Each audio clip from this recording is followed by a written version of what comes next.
was so excited to say that. I'm not sure if I'm quite ready right now to start this, but when I saw that it was 5 o'clock on the dot, I was like, ding, start the stream. Oh, now it's 5:01. See, it's good that I did it right when I did. Or I'd like to think and hope that it might be. Okay. Hi, YouTube. Quick thumbnail before I forget. Woo! Okay. Oh.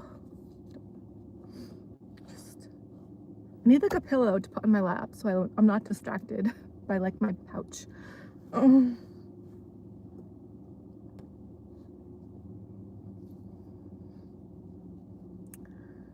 Oh.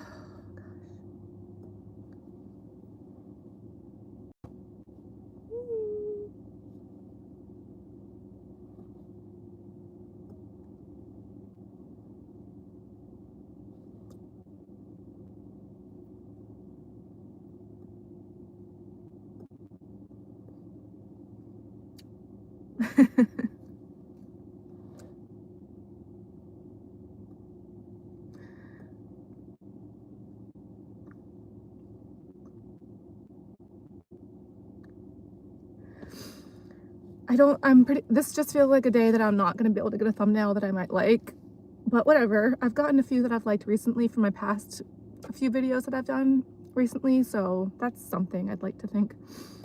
It's a very gray, cloudy day today. Today is Friday, April 24th? Yes, it's the 24th. Today is Friday, April 24th. Yeah, at least I was able to come out today.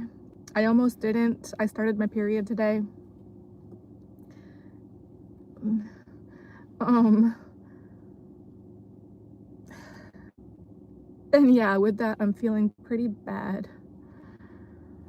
There's a lot of ouch going on right now. Very much so. But my energy levels, they're definitely not fantastic by any means today or lately, but I do feel like they're better. They're better than they were last week. I was saying in I think my last video that with my periods,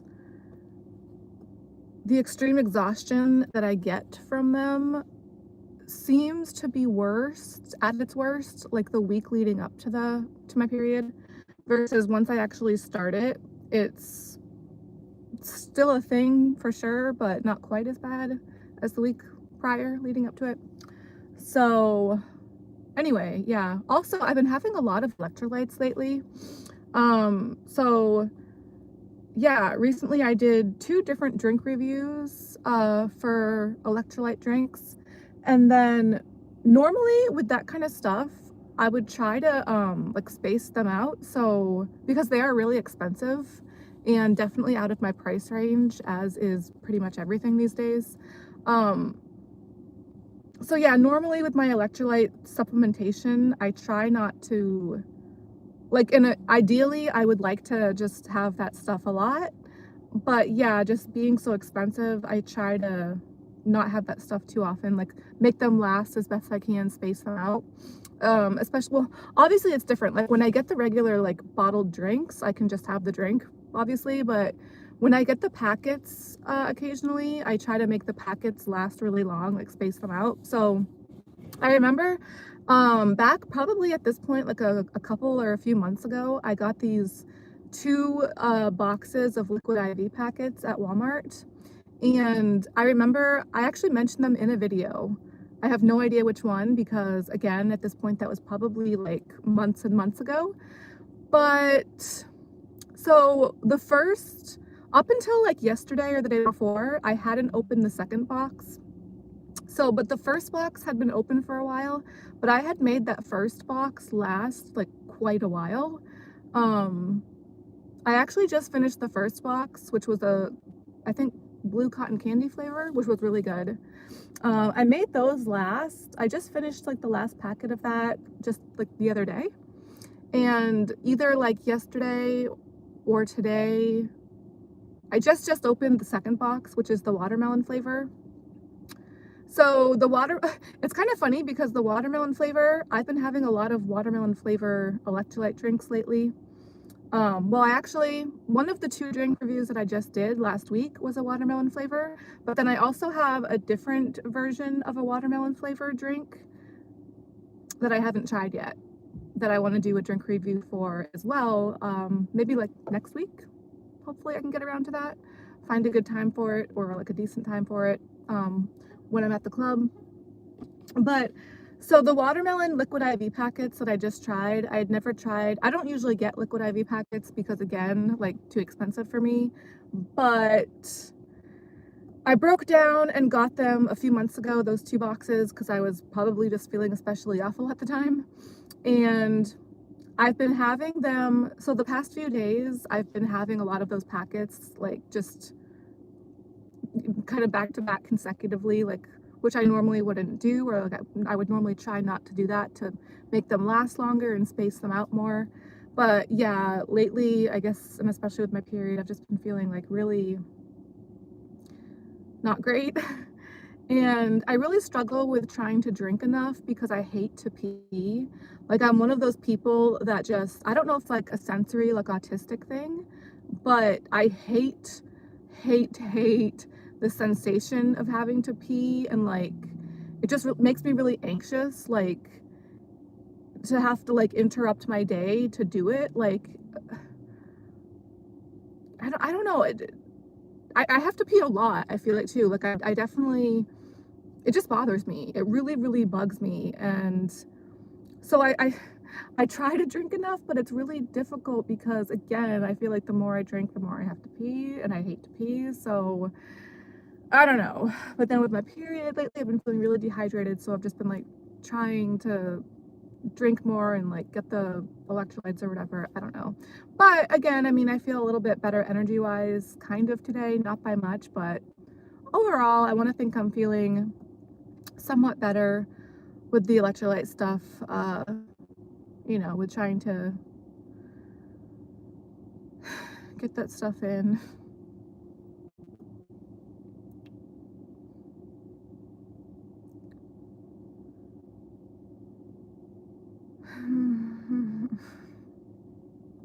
Anyway, sorry, I know that's not that exciting, but but I was gonna what is exciting to me, what I was gonna say also about that, I don't wanna, like, just keep talking about that stuff because, like, whatever, but I will say, before I shut up about that, I will say, so yeah, the watermelon flavor of the liquid IV packets, it's okay taste-wise, but I was kind of hoping it would make the drink pink or like a watermelon kind of color, and it's just clear. It's like completely clear. Whereas the blue cotton candy flavor packets that I had been having before that, it made the water blue, like this really pretty blue color that I really liked. So flavor-wise, they're both good, but overall, I would prefer the blue cotton candy. But I feel like with the liquid IV packets, there's so many other flavors I haven't tried yet. So a part of me wants to try them, but then there's the bigger part of me that's like, yeah, that stuff's too expensive. It's just flavored water. I don't know. We'll see. Um, I just went grocery shopping. Yeah, the prices just terrify me. It's just like, where do we go from here? You know what I mean? Like, where do we go into the future? If prices are just gonna keep rising the way they have been, like, it, it's really scary, right? Like, I guess depending on what your situation is, like, for my situation, it's terrifying. And I would imagine that must probably be the case for other people too, although how would I know? I'm only living my own life, so it's just me stuck in my own nightmare, as far as I can tell. But it is really scary. And I see a lot of other people in the stores with like big full carts full of stuff, and I'm like, how are they affording that? Like,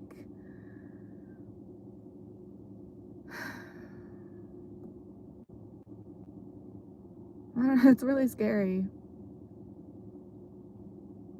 I just can't imagine things costing any more than they already do, because it just wouldn't even make sense. Like, I don't know, it's just really, it's wild to me. It's like, But that's the trend, right? Like that's as time goes on, things just that's prices go up, things get more expensive. Like I never see the trend go the other way.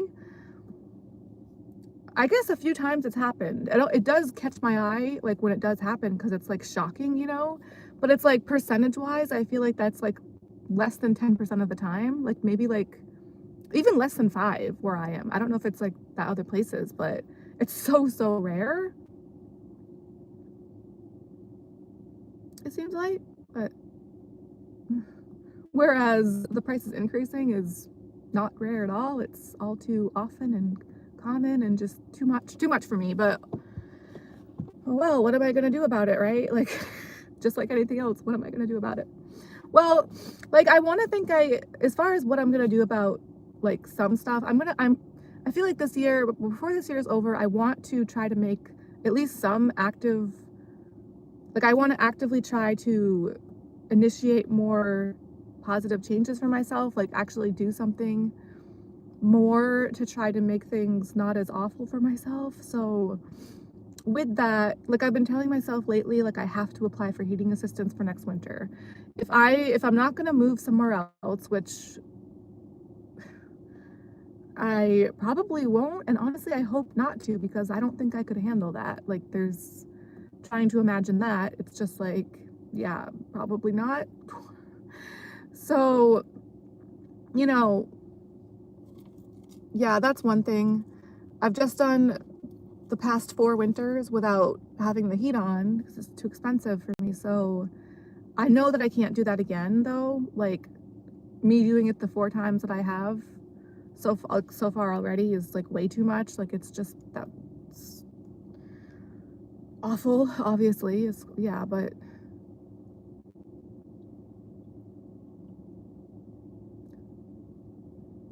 so that's something I want to try to do like sooner than later. I need to do that before the cold weather starts again in just a few months. Like winter is finally starting to be over for now, but the next round is just a few months away. So I really got to get on that and because I know that I can't do that again. And then also, so okay, what this video is supposed to be about mostly is another thing that I guess like maybe me trying to like make some kind of positive change. I'm like, maybe I should try to start dating, or at least now while it's not winter. Like it's hard, like I could never do that in the winter. Like I can't do anything in the winter other than just try not to freeze to death, basically. So yeah, it's like, all right, it's still below freezing lately at night. It's been like the past week or so, but and the apartment that I'm in, there's a lot of reasons it's especially difficult for me not to have the heat on where I am, because the apartment that I'm in, well, first of all, I'm bald, for anyone that doesn't already know. So my body doesn't have like it's not very good at retaining heat because I have so little hair on my body. Um, and then the apartment that I'm in is so drafty, and like the wind's always blowing directly into the windows, and it's just a very difficult place to try to heat. Like it doesn't hold heat. Even if I were to put the heat on, it doesn't hold the heat, if that makes sense. So yeah,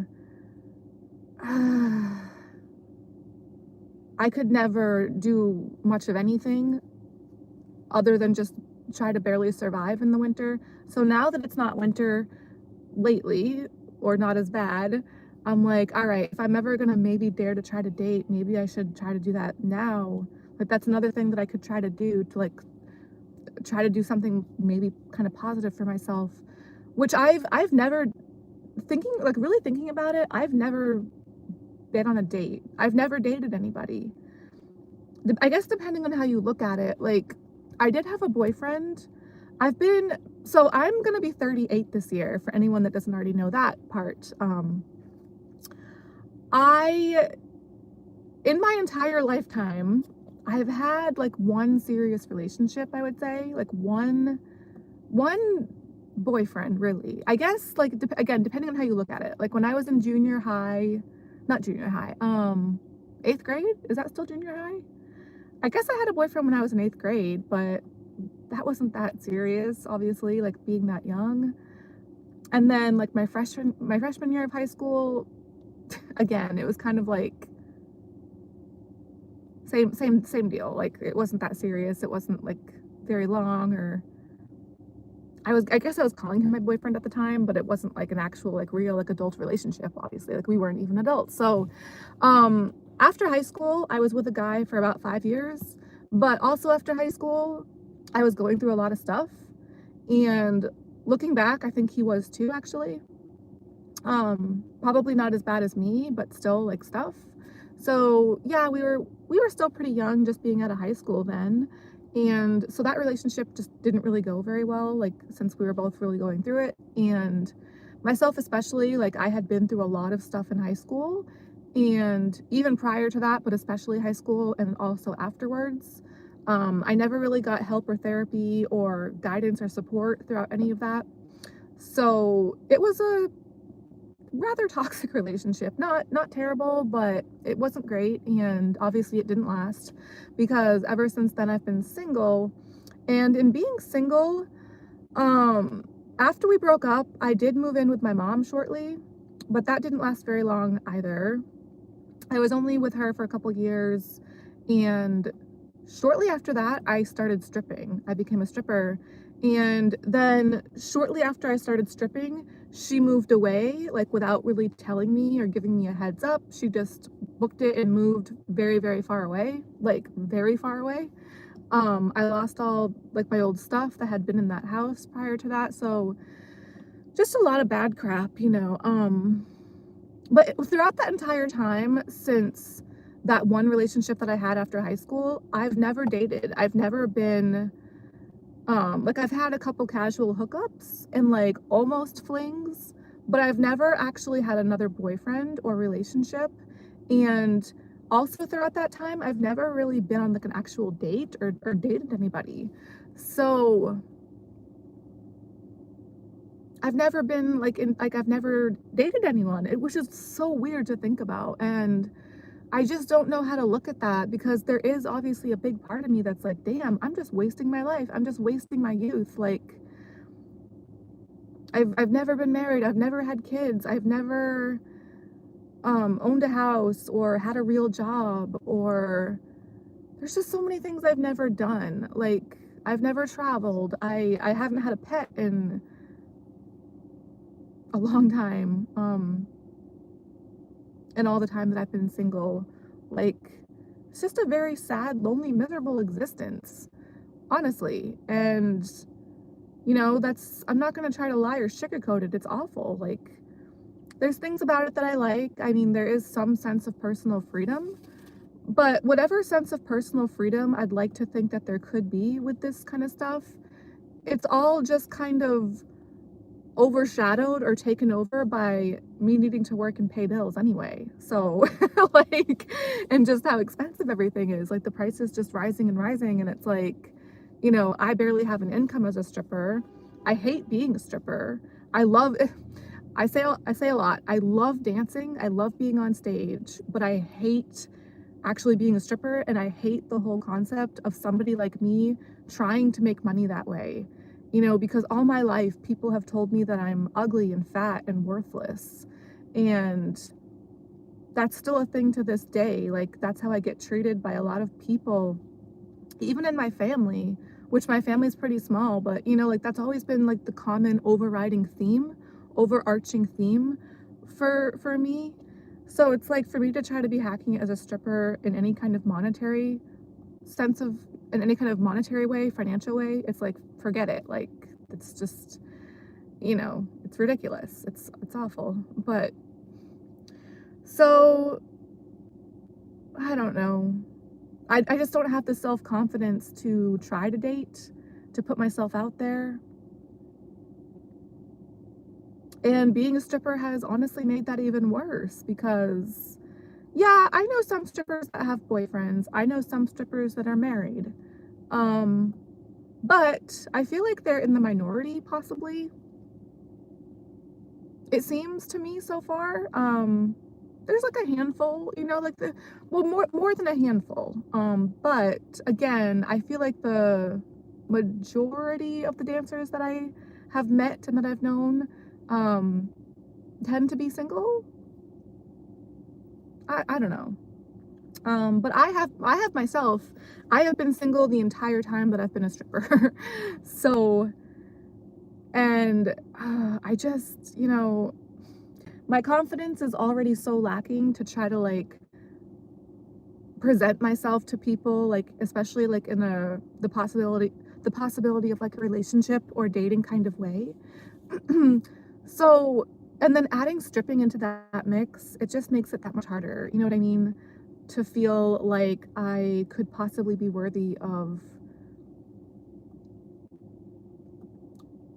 not only something like love or admiration, but even just respect, even just the basic human decencies. You know what I mean? Like,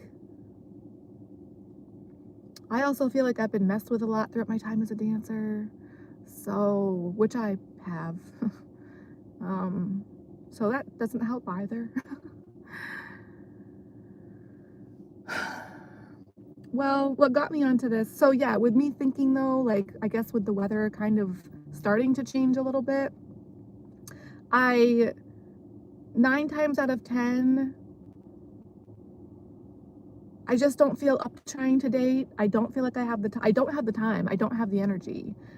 All I really do is work.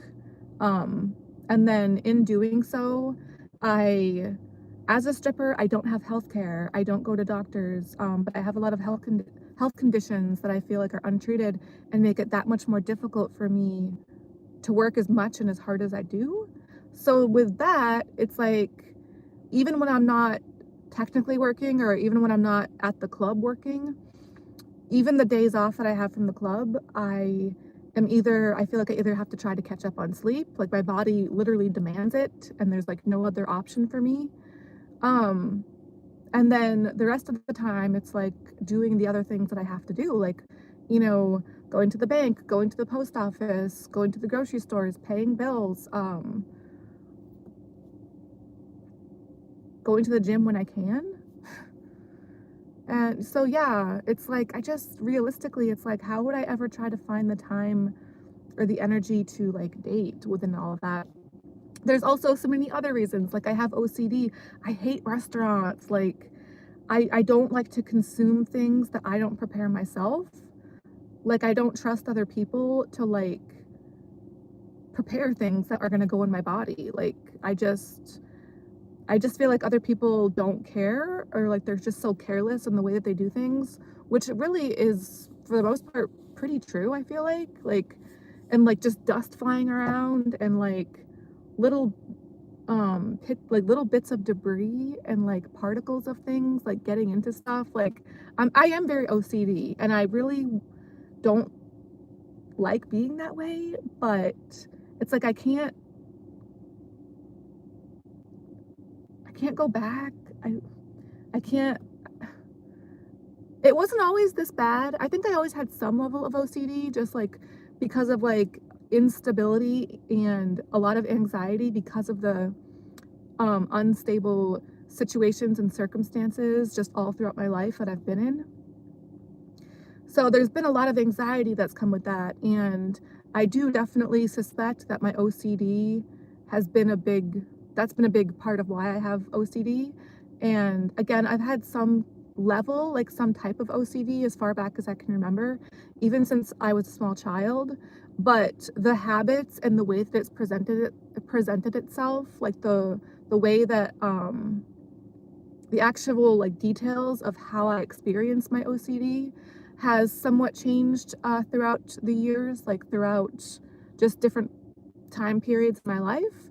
And now that I'm older, especially now, it's more of like a food related or just like environment related. Well, it's always been environment related, like just like my stuff, like my material surroundings. I don't know. Everything just feels gross to me, honestly. Like, and that especially, no, that is a big part of being a stripper. Like, being a stripper has definitely made all of that much worse. Like, everything just feeling gross. Yeah. So anyway, but so I don't try to date. I've never been on a dating app or like a dating website. I've thought about it, but again, realistically, I'm just like, I don't have the time or the energy to date, so why bother? Um, But I guess there was kind of like an exception that came along late. Like, so with the guys that I meet at the club, kind of same deal. I'm not really that attracted to very many guys. I feel like, especially as I get older, I'm more attracted to females. But I've never dated a female. Like, that situation has just never happened, like that kind of thing. And then with 99.99% of the guys that I meet at the club that I dance at, most guys aren't there to try to date a stripper, I feel like, or even the ones that are, like, maybe I'll give them my number, but it never really goes anywhere because, again, 99.99 times out of 10, I'm not that interested in them in that way. And even if I were, like, some level of interested, I just don't have the time or the energy, again, to date. But there was a guy that I met recently. I met him so today is Friday. So I met him not this past Wednesday, but the Wednesday before that. And I actually asked him for his number. And he did, well, he gave me a number at first. At first I wasn't sure if it was actually his. And I just ended up, again, being very busy, very, like, just distracted and busy doing other things after, like, the days and, like, basically the week following. Like, I was just busy doing other stuff and kind of debating if I should bother to text him or not. But I did text him this Wednesday, or this past Wednesday, so just a couple days ago. And at first, like, basically, I don't know, when we were talking at the club the week prior, so the week before I texted him when I actually got his number, when we were talking at the club before I asked him for his number, he was saying how he had been single for like 8 months and had tried being on dating sites a little bit, like, a few months ago, but didn't really feel up to it or, like, into it yet. And he was, like, saying how he thought that maybe, like, come this summer he would be ready to try to date again. So when he said that, I was just thinking to myself, like, oh yeah, like, come summer, that sounds great. Like, maybe I should ask him for his number. And that's kind of why I did.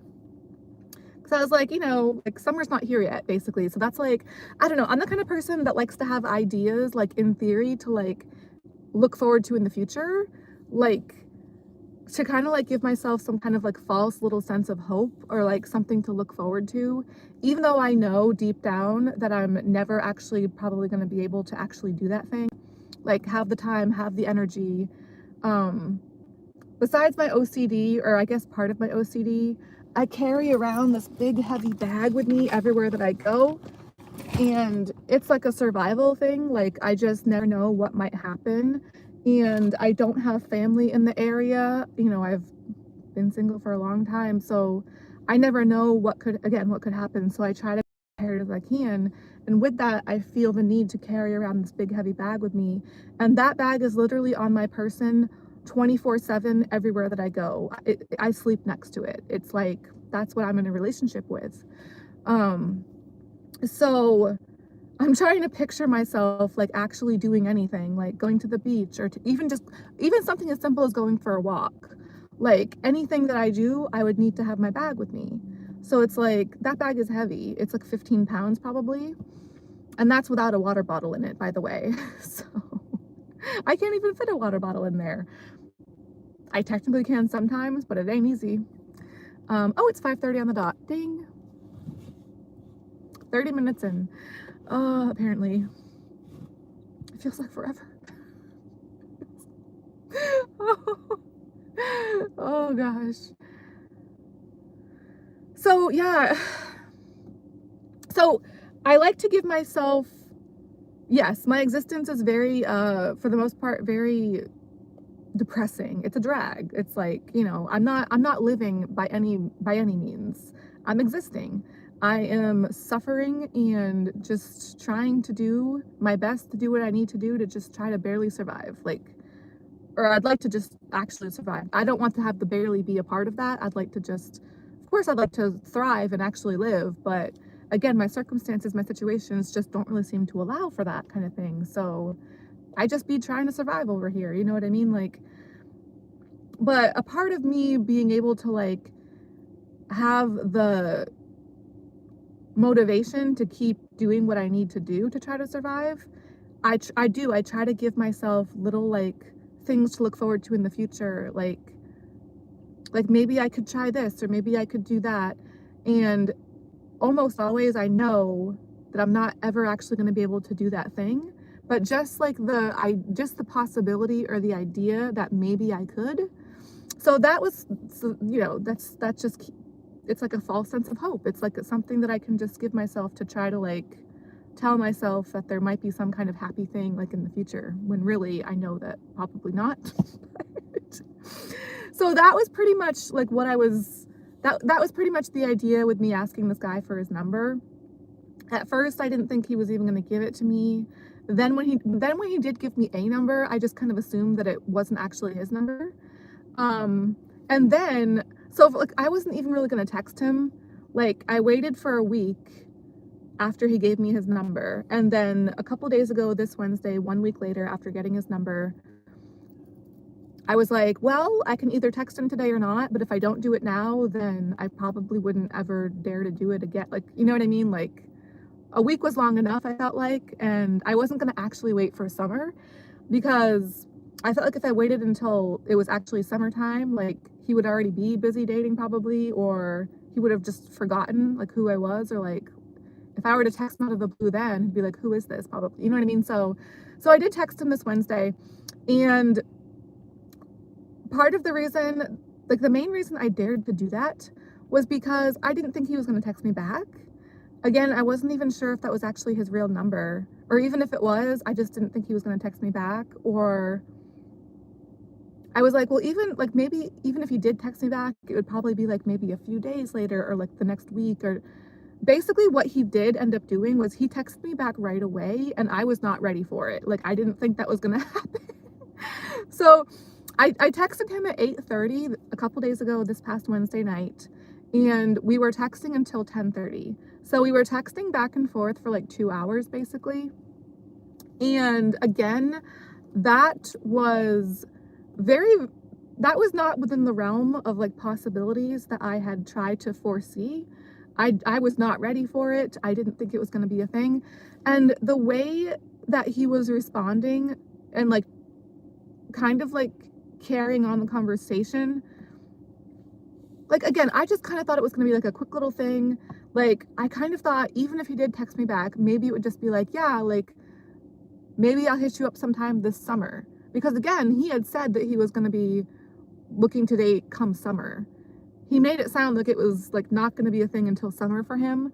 So I kind of just assumed even if he was maybe going to text me back, he'd be like, oh yeah, cool to hear from you. Maybe I'll hit you up sometime this summer. And I thought that would be that, you know what I mean? And like, then I wouldn't have to worry about it until summer. And then come summer, I'd probably just never hear from him again. So that's the, so, but the way that he was texting me back, like right away, and then the way that he was texting me back, he was like initiating more conversation kind of thing for me to text him back, which again, I wasn't expecting, I wasn't ready for. It was almost like I was talking to Chat GPT. It's like it's not even real. It's almost like I was talking to a chat bot. Like, because what kind of person, like, so I don't know how to date. So it's like, is this what people do? Like, because I was at the club, by the way, when I was doing this. Lately I've been working at the club Wednesday nights. So I was just, when I texted him at 8:30, it was when I was out back in the kitchen, like, you know, just basically waiting until it was my turn to go on stage again. So I wasn't busy at the time, obviously. Like I wasn't talking to a customer. I wasn't going on stage, or like I wasn't going to be called next on stage yet for a while. So, but then when he started texting me back and like trying to like initiate more conversation, I was like, I was like texting him back to like kind of like have a little bit more of a conversation, I guess. But again, I'm just like, is this what people do? Because it's hard for me to picture anyone like having the time or the energy to just like text back like right away like that, like multiple times. And then that gets me so anxious because I'm like,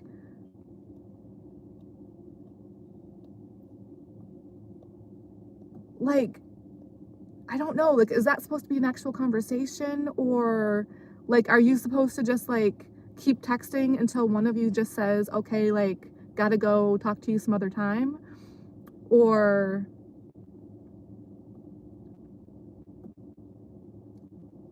I just really wasn't ready and really didn't think, because also when I met him at the club, I just I really was apprehensive about asking him for his number because, well, first, like I said, I never do that kind of thing, but also he didn't seem attracted to me anyways. Like, he started off our conversation at the club, not right away, but pretty shortly afterwards, like pretty shortly into our conversation of like first meeting each other. He was like, "Oh, by the way, like I'm not here to get lap dances." And I was like, "Fine, fine, whatever." Um, but then towards the end of our conversation, like right as I was being called back on stage again, at that point there was another dancer sitting at the table, and right after I was called on stage, he did go up back and do a dance with her. So I wasn't like, upset or anything. That kind of thing happened. Like, that's just like how things go in a strip club. Like, just because a guy doesn't want to dance with me, I know doesn't necessarily automatically mean they're not attracted to me, but it could be a pretty good indication that that might be the case. So again, I wasn't upset, but I was just kind of like, oh yeah, he's probably not that into me, kind of thing. Um, which, whatever. But so yeah, but that was like a big thing, like playing into me just not thinking that he was gonna text me back. And then also like text me back in a way where it's like he's trying to have a conversation, like continuing like to text and stuff. So I just, like, you guys should have seen me back there. I was trying not to freak out. Like, I just don't know. It's so hard for me to try to act normal and pretend to be normal, especially like with stuff like this, because I don't feel like I'm really normal, like, because I'm really not.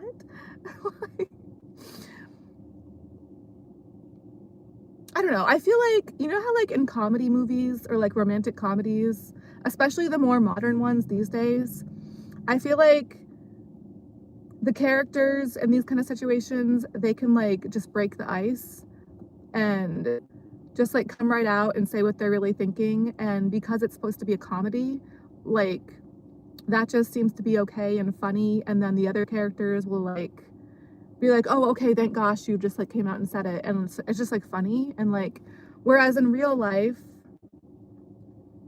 I just don't feel like I see that kind of thing that often. Or if that kind of thing were to happen, I would probably pretty much be the character to like initiate that and like just come right out and say what I'm really thinking. Or like, like, oh my gosh, I don't know how to do this. Or, oh my gosh, like, I hope I'm coming across as normal, because I sure as heck am not. Like, I don't know. I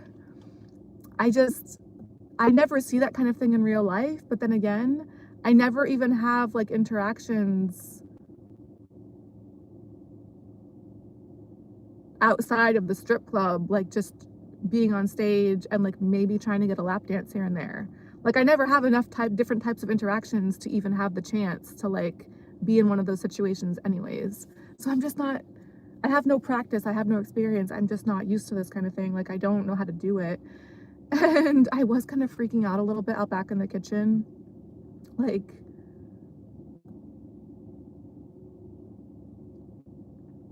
and then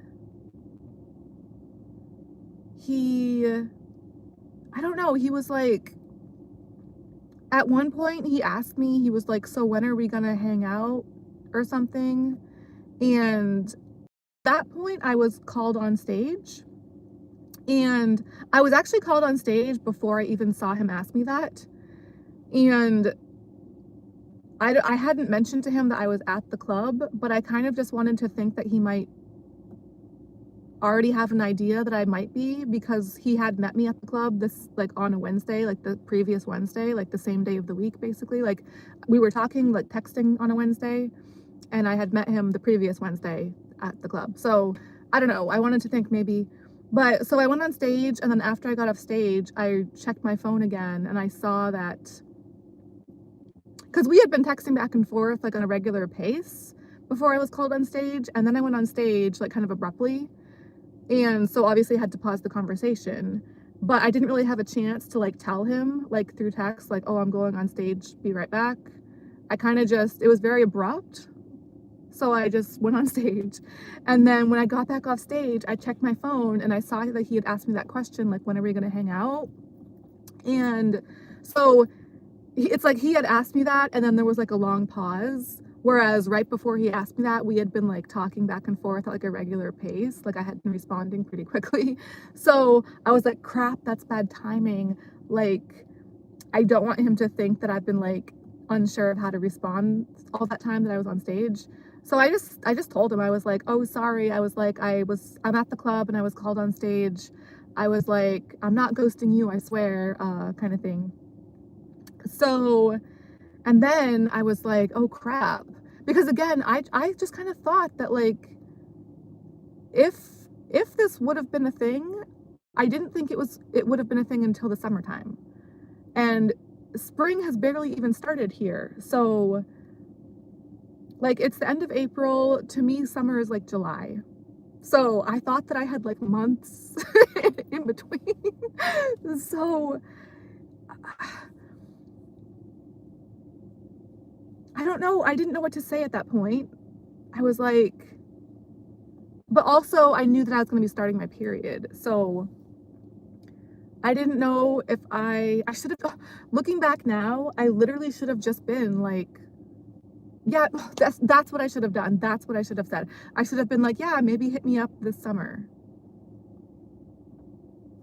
Easy as pie. Like, that would have been the answer. That would have been the right thing to do, because that's what he had said, and that's what I was thinking too. And then hopefully between now and then he would have just forgotten about me, and I at least would have had like that little experience of like practice of like asking a guy for his number, actually getting his number, texting him, he texts me back. Like, that's like practice, right? Like, that's like a nice little dose of practice, like good for my self-esteem, I'd like to think, a little ego boost, to where, again, like, it's just, but then even better, like, that's all that happens. That's all that, after that, it's like no more. And then I can just go back to whatever, bleeding and freezing. That's all that I do.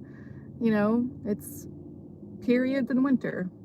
I bleed and I freeze. I bleed and I freeze. So just suffer, basically. But so that's what I should have said. But then at the time, I guess I just didn't. Why didn't I say that? Crap. Of course I messed it up, you know, so, but then, so I was just thinking like, well, I don't know, the way the conversation was, the way that he was texting me, it kind of seemed like he wanted to hang out with me soon, because he even said when we were texting, he was like, at some point in the conversation, he was like, oh yeah, like I'll text you tomorrow or whatever, which today is Friday, so, and this was Wednesday, so when he said this on Wednesday, the tomorrow he was talking about would have been Thursday, aka yesterday, and he didn't text me yesterday, so I don't know, which was fine, because yesterday I was literally just bleeding and sleeping. Or no, I started my period today, so I wasn't bleeding yesterday, but I was sleeping because the bleeding was just about to start, and that was like my day off. My day off was yesterday, so I didn't even check my phone yesterday. Like, I wasn't gonna, like, you know, like text him. Like, I wasn't hoping that he wouldn't text me yesterday, but I kind of assumed he wouldn't, and I didn't want to bother with it, you know what I mean? Like, I just wanted a day off, so I don't know. But when we were talking on Wednesday and he asked me when we were gonna hang out next, I was like thinking in my head how I knew that this weekend I would be in my period and like just not feeling up to doing anything, which is the case, clearly. So I was just like, maybe next weekend, kind of thing. So he was like, okay. And yeah, we were texting kind of back and forth like that till 10:30, so like 2 hours pretty much. So I don't know. I guess he's just like a good conversationalist. Like, because I remember when I met him at the club, part of what I really liked about him is he was like in person also. So like through text messaging, he's a good conversationalist, but also in person. Like, because when we were talking at the club, part of the reason I asked him for his number was, yeah, because like he just seems so like normal and down to earth and like just very good at talking, like in a normal, just casual, fun way. Like, I don't know, I felt pretty comfortable with him. I felt pretty at ease. Like, I felt pretty natural, you know. But whereas when I was texting him, like, I don't know, it didn't feel as natural. It felt like he was still being normal and natural, but I don't know how to text back. I'm especially really bad in like text messaging.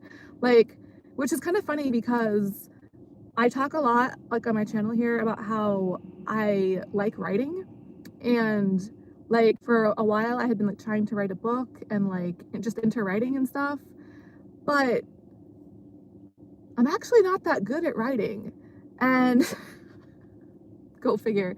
And I'm also not that, and I guess with that, I'm not very good at text messaging. Like words really freak me out and stress me out, and there's like so many of them and a million different ways, like a million different directions they can go. So I'm just like, and especially with the emojis too, like added into this now, like with the new age like phones and like cell phones and the emojis. And with the emojis, it's like they are kind of fun to me, but again, there's so many of them. So I did put some emojis in my text messages, like I normally do. I don't text people very often, but I don't know, I kind of just like emojis because again, I think they're kind of cool and kind of fun. Like, but they're also like kind of cheesy and like whatever, I don't know. Or like especially like trying to talk to a guy, I feel like they're cheesy. Like I just don't know how to do this stuff. I'm like, but I was putting emojis in a lot of what I was saying to him, and then I was just thinking to myself like, crap. Um like, does that look too silly or stupid? I guess, I don't know. I'm sure other people like go through this kind of stuff, I guess, but I feel like this is more for like people in their early 20s, if anything.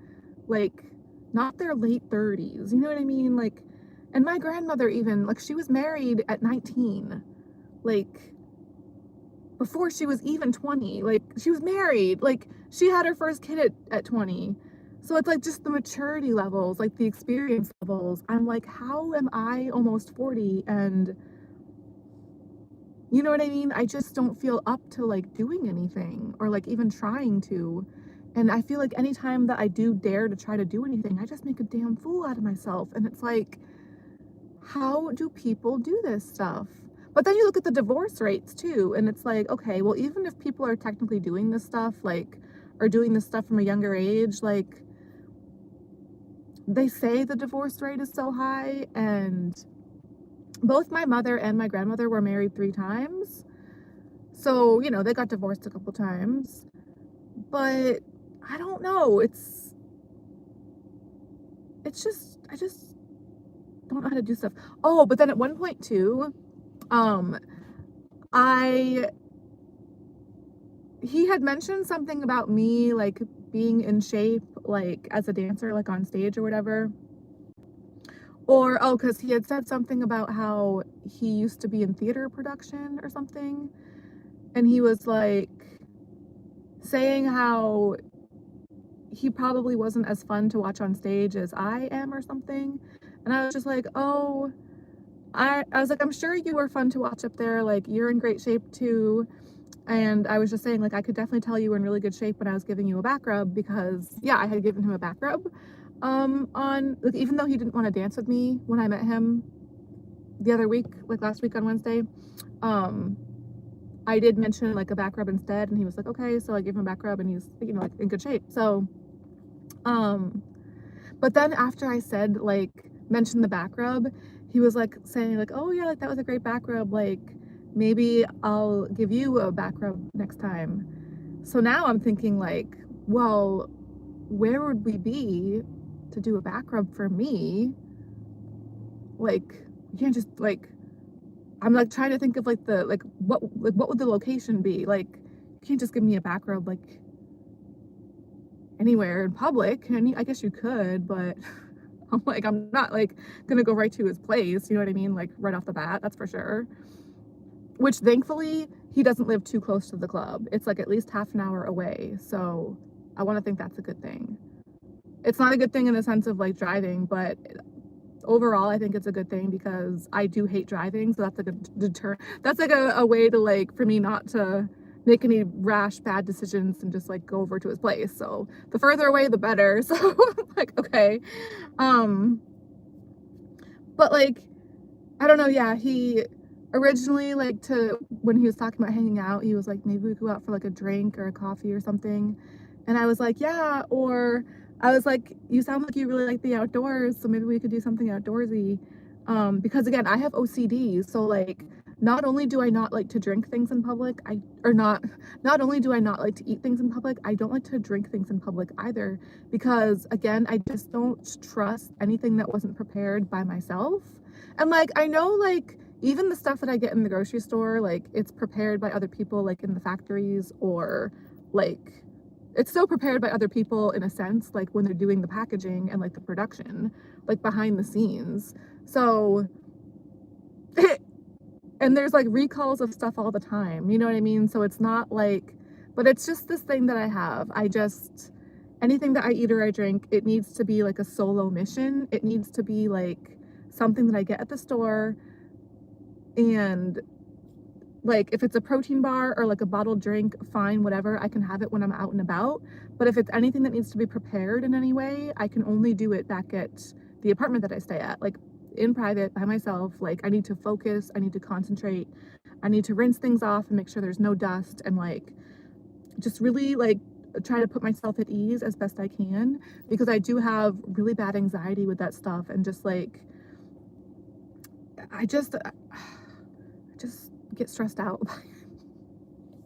I feel like an animal in the wild when there's like all like you know how like animals in the wild, they're always like worried about somebody jumping up behind them to attack them, like looking over their shoulder and like, oh gosh, like I have to like consume this as quickly as possible because the next threat is like could be right around the corner, like right behind me, like ready to attack and like take what I have. Like that's how I feel like at all times, like in every situation pretty much, because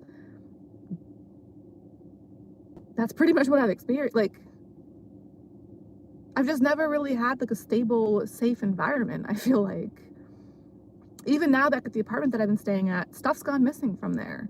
You know, like stuff's gone missing from my car, like stuff's gone missing from my locker at the club, all of which are locked. I've mentioned that quite a few times. Why? Because it's a horrible feeling. Because it's in my brain constantly. Like, you know, my family moved around a lot when I was a kid. Like, there was never any real long-term sense of stability there. Like, I just never feel safe. I never feel secure. I never feel at ease. Like, I just always feel tense and threatened. So, yeah, I don't know. But at least he didn't mention like a restaurant or like going out to eat. That would have been worse. So I was kind of picturing something like, you know, I want to try really bad is like axe throwing. I've heard that's a thing, and that sounds like something that I would like. Or like, let's go fencing. Like, let's... I do try to stay active. I do like to move my body. I mean, I don't love it, but it's exercise, right? Or anything that I can tell myself is exercise. You know? So like, but there's also a lot of things that I've never done before. I've never gone fencing. I've never thrown an axe, but I would love to do that shit. Like I would love to. What else? There's a lot of stuff. But like I can't just go sit down and have a coffee. Like Although I would like to probe him and, like, ask him more questions about himself, like, you know, I don't know. I'm really wondering if he has kids because I think he said he's gonna be 40 in June. So he's a couple years older than me, but it's just so rare, I feel like. I never meet guys that don't already have kids. Like, every guy I meet has kids, which is fine. Like, I'm not like, but I think for a guy his age not to have kids, I'm like, like, that's interesting. So he probably does. He probably does have kids. I don't know why. I just, for some reason, got the feeling that maybe he didn't. Like, he mentioned past girlfriends, but he didn't mention a past wife. I don't know.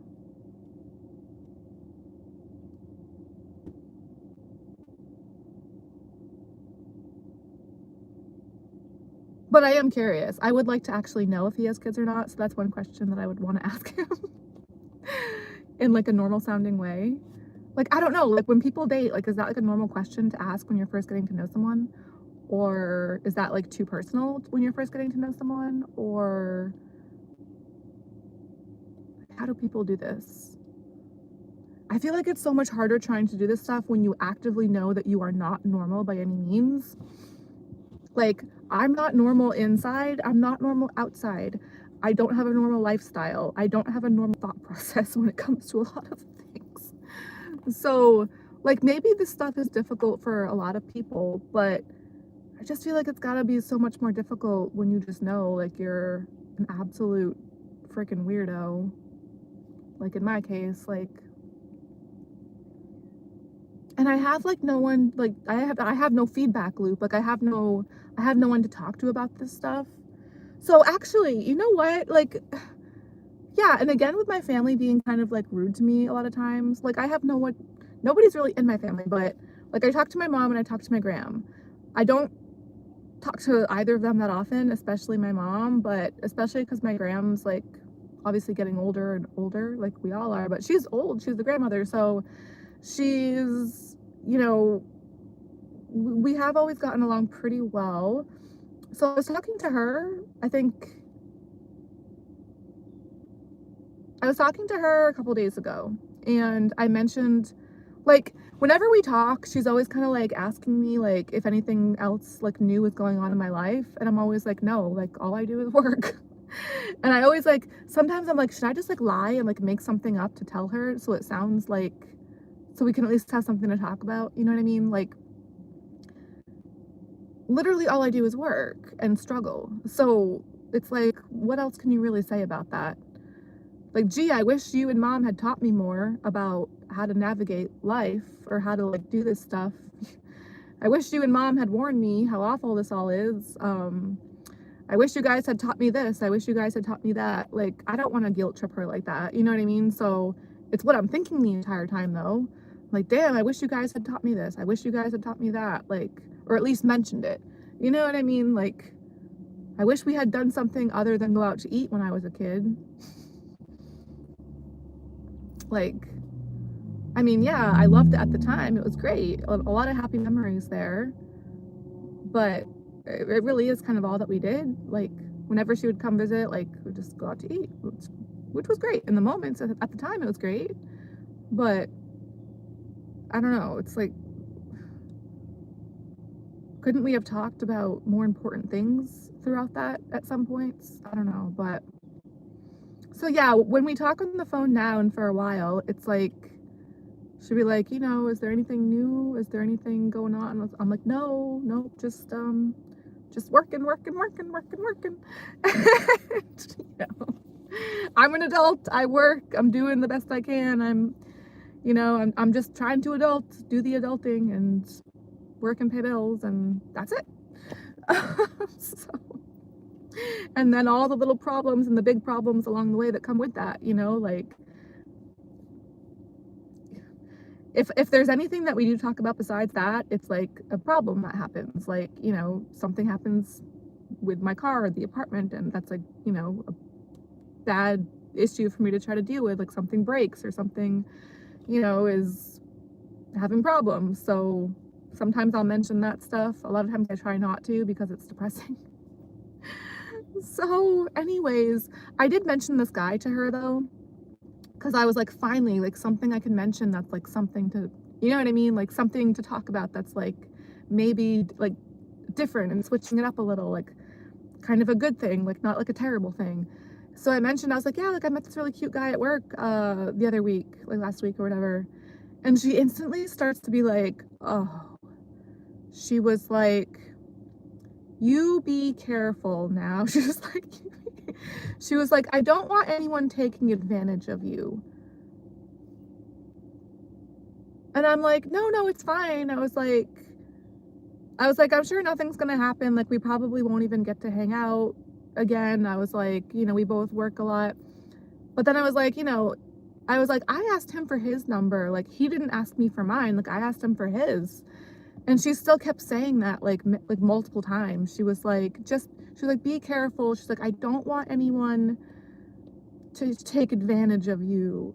And I was like, what does she mean by that exactly? Like, it's kind of, it's hard, kind of hard for me not to take that in an insulting way. Like, she just thinks the only reason the guy would like show any interest in me is to take advantage of me. Which honestly, I hate to say it, I hate to think it, but well, I don't know.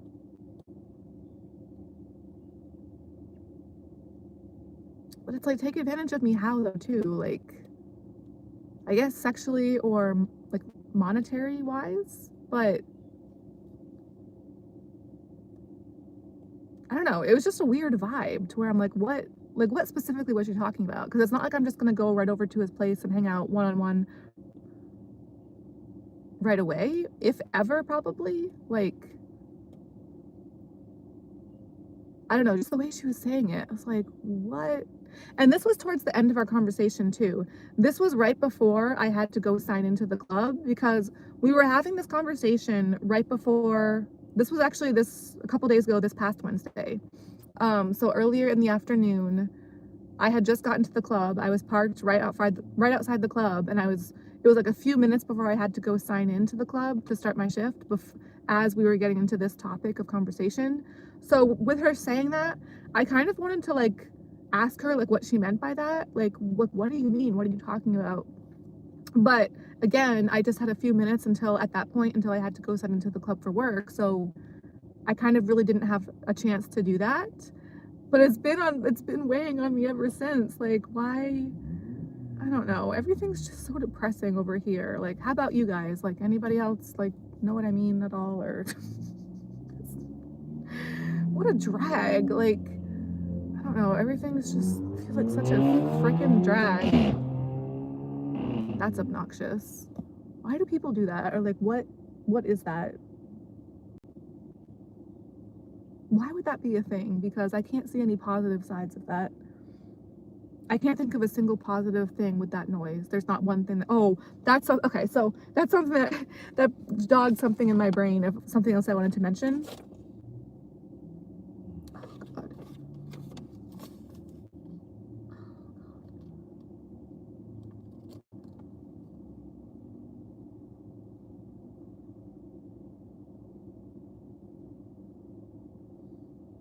Because I do, yes, I do have notes here. It is 6 o'clock, 6:04. I started this at 5 o'clock on the dot, so holy crap.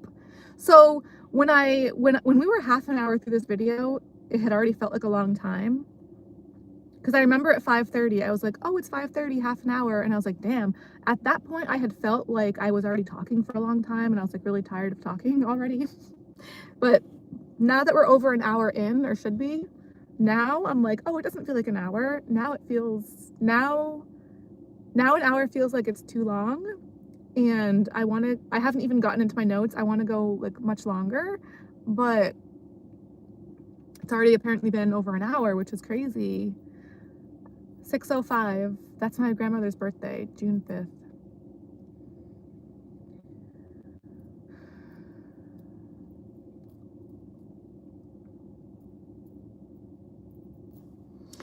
Oh, I don't want to check the timestamp. Everything is so...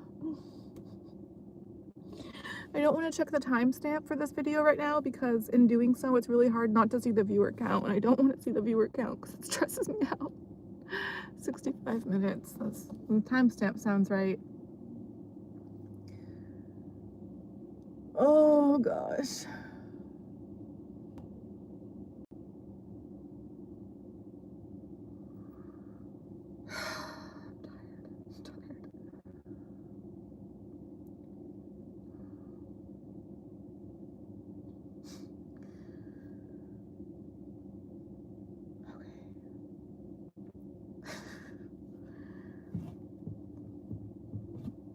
So, all right, I'm gonna get into the notes now, or try to.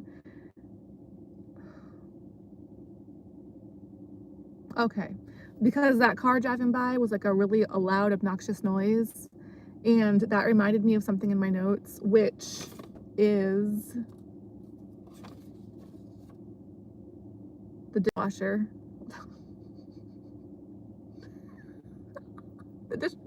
I can't just say it like that. The dishwasher at the club. People could be like, what?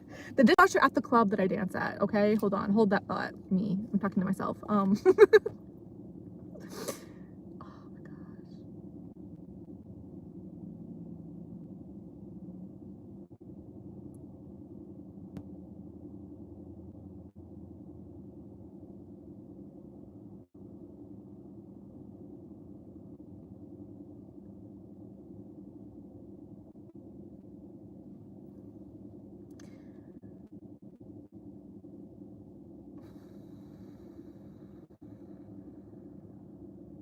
Okay, just a few, before I get into the dishwasher at the club, a few other things that I had written down about me talking about dating.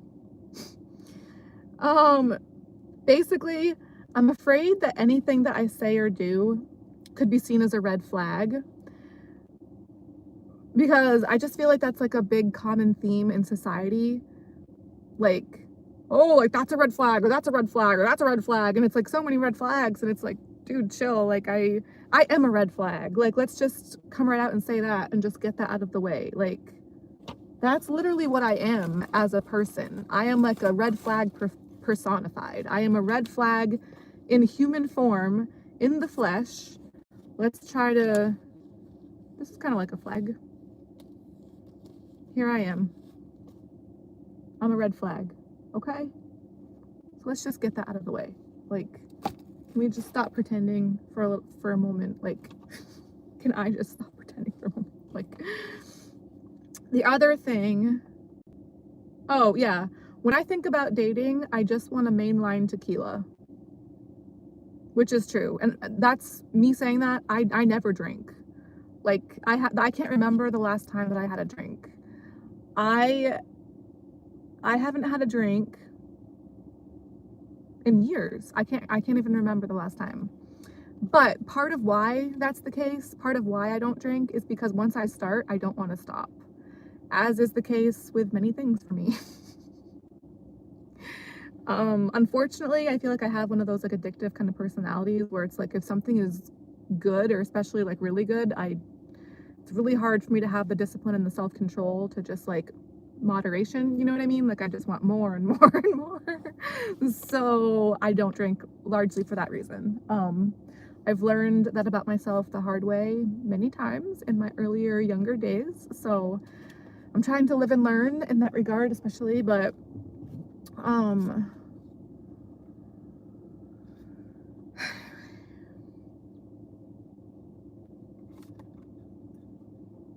another thing I had written down, it's like, I don't know. I kind of feel like at this point, there's a lot of, in theory, there's a lot of stuff that I want to do. Like, there is a part of me that wants to go hard or go home. Like, even though I don't have a home to go to really, like, well, that's the thing, go hard or go home. Not really having a home to go to, what's the other option then? To go hard. So it's like, yeah, there is a part of me, even though I feel extremely limited, extremely boxed in to like not really being able to actually do a whole lot, in my head, in my heart, in theory, there's so many things I want to do.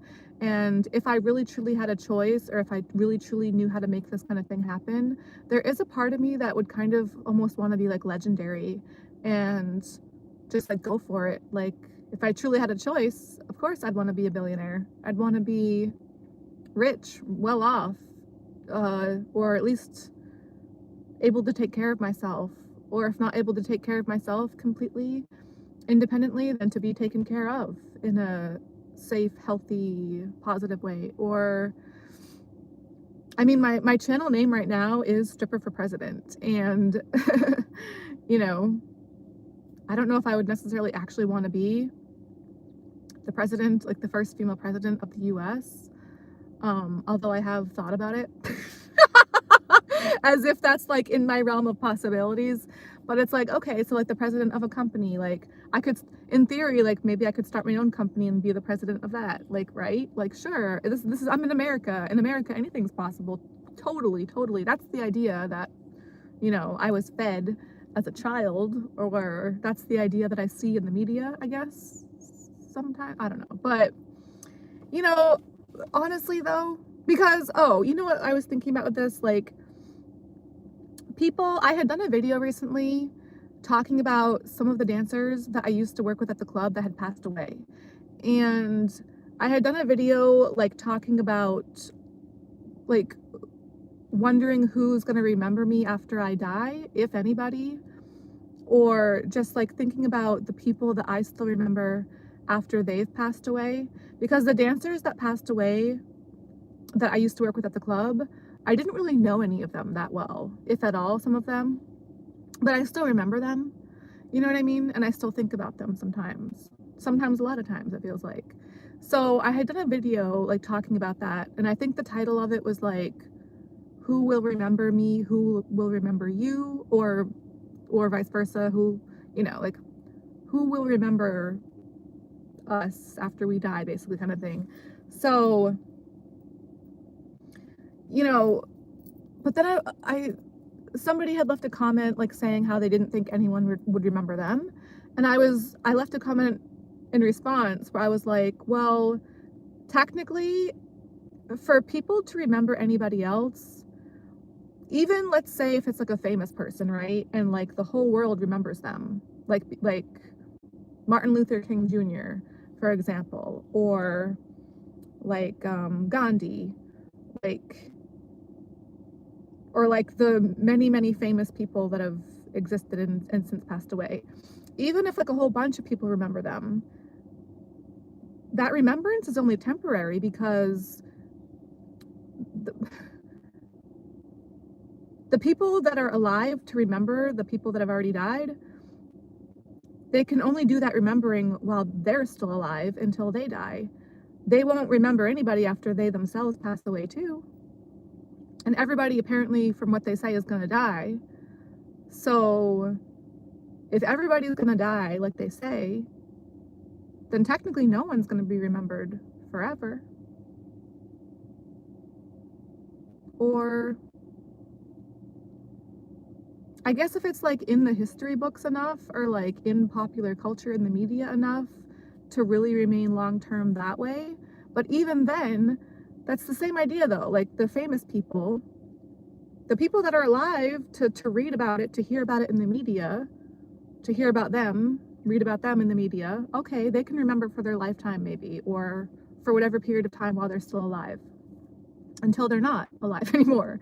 And then, I don't know, that just kind of got me thinking about that. And it's like, personally for me, there was I think because I've had such a weird, difficult life, I feel like. So for a while there, especially with my writing, I was really trying to make something of myself. I was really trying to do something that I wanted to think might be a reason for me to be remembered in some way, shape, or form after I die at some point in the future. You know, that was a big, big motivation for me with my writing, with me trying to write the book that I was trying to write, or I guess still might be trying to at some. I don't want to just give up on that completely, but, you know, but then it's like, you know, as I get older, I can't help but feel like that whole being remembered thing, that whole being famous thing, it's kind of overrated to me, it feels like. It's kind of like being like super skinny or like in shape. Like, what's really the point? I mean, I guess depending on how big your ego is and like how much of like an ego boost you feel like you need, but like, I don't know, where I am, it's a small, silly little town. I see average people around me all the time, like of all shapes and sizes, big, fat people or average size, people that aren't like all that attractive conventionally, like just whatever normal, average, boring, everyday people, all right? Like, not to sound like rude or disrespectful, but I actually see that as a good thing because, you know, a lot of times these boring, average, everyday people seem a lot happier, or they present themselves as being happy enough compared to how I feel. And it's like, I try so hard to, I don't know, I guess obviously because I'm a stripper, I try to like, you know, get in shape or present myself as like more conventionally attractive. Like, you know, I wear my wigs because I'm bald underneath them. I put on a little bit of makeup sometimes when I do my videos, like, and I still hate the way that I look most of the time. Like today, for instance, with the lighting, like, and me being on my period, and it's also really hot in here, but I don't want to take my hoodies off. Like, I hate the way that I look. I hate the way that I feel more often than not.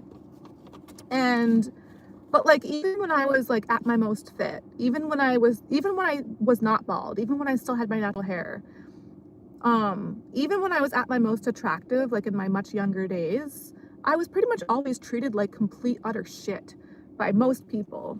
So it's like, what's the point? It's like, it's all just another lie that I was fed, that a lot of people seem to be fed apparently. And whereas, yeah, like I see a lot of like bigger, average, just regular, boring, everyday looking people when I go out, and it's like a lot of them just seem happy and normal and like they're with other people, like they're like with a partner or their kids. They're with family basically or friends, and they're not alone a lot of the time. And they just seem normal and happy, and to me, it's like, why would I care if like other people remember me after I die? I'll be dead at that point. So there's no benefit that I can reap at that point. There's no positives for me to experience if I'm already going to be dead at that point. So yeah, it's like being like, you know, super fit or glamorous or famous or rich or whatever. Well, not rich. Rich is survival, but like to me, like, I wouldn't want to be rich for the big, fancy, flashy things. My reason to want to be rich would be, again, for survival, because I've struggled to try to survive for so long, and it's been such a struggle for me all my life, I feel like. But the rest of it, it's like, yeah, the ego and the flashy this and the success with this or that and the big titles and the names and being famous, to me, so much of that just seems overrated. Like, I really don't care about any of that much, I feel like. Especially as I get older, I feel like a lot of that just seems so overrated, to where what I really would want, I think now, is just a normal, happy life. Like something that I can actually enjoy now in the moment, like reap the benefits of while I'm still alive. You know what I mean? Like rather than living in suffering and suffering to survive, to actually like have a nice, normal, happy life where I feel like I'm thriving and enjoying some aspect of something other than just those few moments where I get to put food in my mouth, you know what I mean? And then feel guilty about it afterwards. Like, or other than when I'm able to sleep and oversleep my days off and sleep my life away that way. I'm so thankful to be able to do it because my body's so drained and so exhausted that it needs to do that. But then it's like, it feels great in the moment, and it is great in the moment. But then the rest of the time, what am I doing? Overworking myself. So it's like one or the other. It's the oversleeping or the overworking. In between, there really isn't a whole lot of life or living going on. It's just pretty ridiculous. I feel like, I don't know, but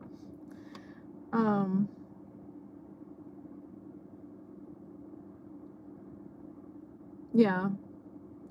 What I wrote down is that I was drawn to wanting to be a legend, I guess, like years ago. And I think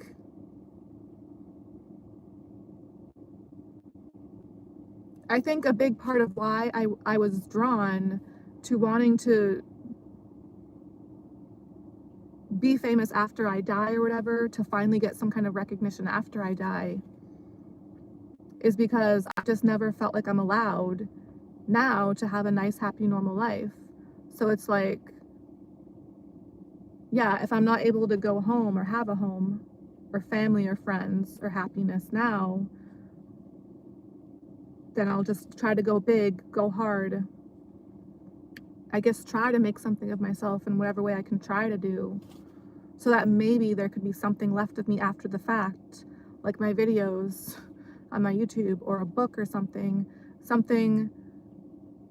to get some kind of longevity or recognition after the fact, after I'm already dead. What's the point then? It's like, I don't know. It's depressing. It's depressing. I know. I'm sorry.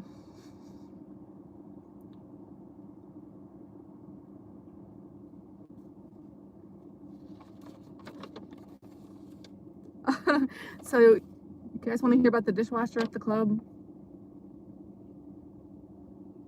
Oh my gosh.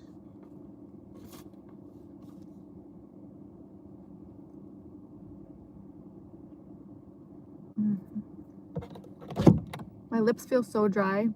I've been drinking my water. I've been having electrolytes. I should be hydrated enough, and I still feel so like, maybe it's because I'm talking a lot. My throat feels dry. I feel dehydrated. Oh yeah, and all the blood. So the okay, so my favorite manager left the club recently, earlier this month. I was doing a lot of videos about it, talking a lot about it, but I was really trying, as much as I was dreading that, I was really trying to tell myself, like, things would still be okay after he left. Like, you know, it would obviously still suck for me, like I knew it would, but yeah, I was still trying to stay positive, like, you know.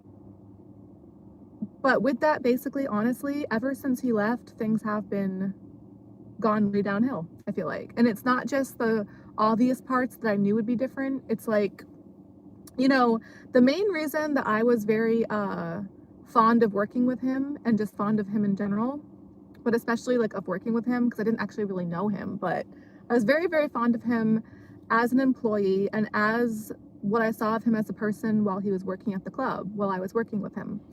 And the main reason for that was the way that he would do the DJ booth, like the lights and the music in the DJ booth, for how things would be for me when I'm on stage.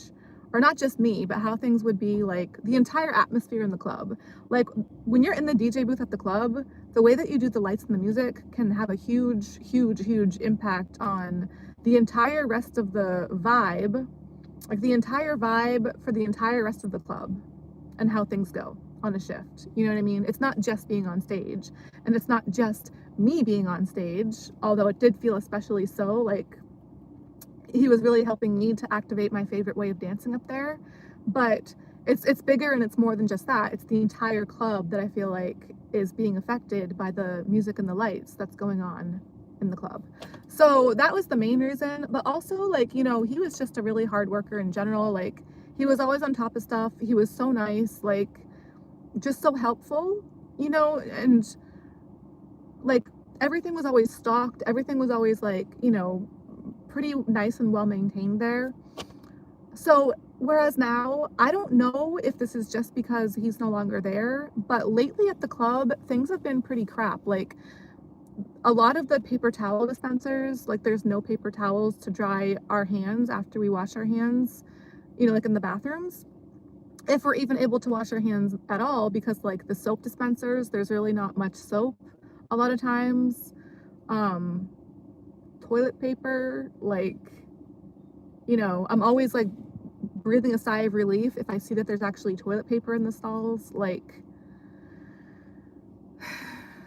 or a lot of times, like now, like, even if there is toilet paper or paper towels, they'll just be like set on the back, like the toilet paper will be set on the back of the toilet, or the paper towels will be just like set on the counter rather than put into the dispensers, if that makes sense. Which, you know, again, I have OCD, so the paper towels, it's one thing, whatever, but the toilet paper being on like not in the dispenser and like in the, on top of the back of the toilet seat, like that really bothers me.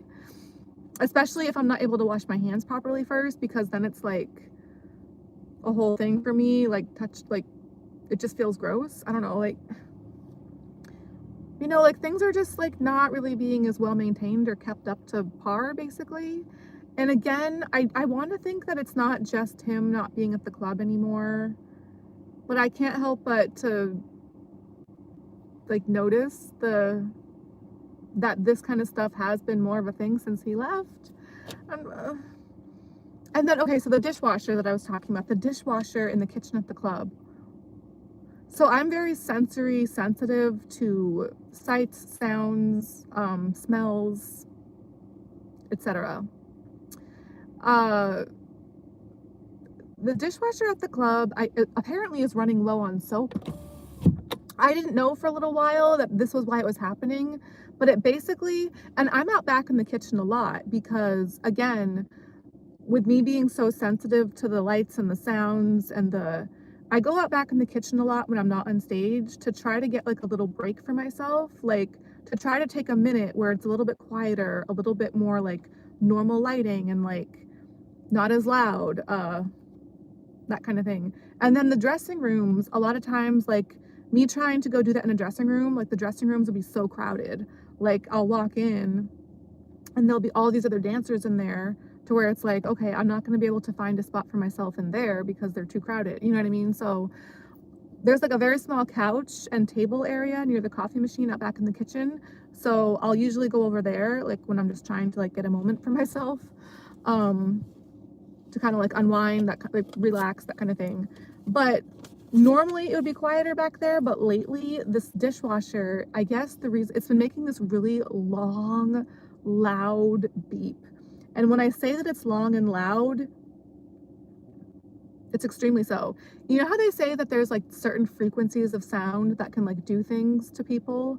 Like there's a certain frequency that can like blow up your brain or something, or there's like a certain frequency that can like make you blind or deaf, or I try not to research this too much because it scares me, but like military weaponry type like instances or examples where like they can use frequencies or like some frequencies that people can't even hear or detect with the human ear, apparently, that can like cause major havoc, cause major harm to humans, like apparently is a thing from what I've read. So I don't even like to read about that kind of stuff because it's, again, it scares me. But anyways, whatever the frequency is of this beep that this dishwasher makes, it hurts me. It's very, very, it goes on for like 15-20 seconds. It's very long. Like it's piercing and it's so loud. So every time that somebody runs the dishwasher, after the dishwasher has ended the cycle, normally if it wasn't low on dish soap, normally it would make like a very small quick beep as an indication that the dishwasher cycle was over and the dishes were clean. Whereas now that they're running low on the soap, I guess to try to like alert people that the soap is running low, that's why it's apparently making this beeping sound, somebody told me back there. It is just, now the beep is so long and so loud, literally every time it comes on when I'm back there, I have to block my ears and just be like, oh, like I have to do something. And again, it's another one of those things where other people just don't seem bothered by it, because there's been so many other people back there when that's happening and they're not doing anything about it. Like they don't seem bothered. So it's like, are they even human? Like, because for me, it's like I'm affected by it. I'm very affected, and like extremely so, to where, again, it causes me real pain, and like I'm having to do something to try to offset how intensely I'm experiencing the pain of it. This has been going on for like at least a month or two now, mind you. It's not like this has just started happening.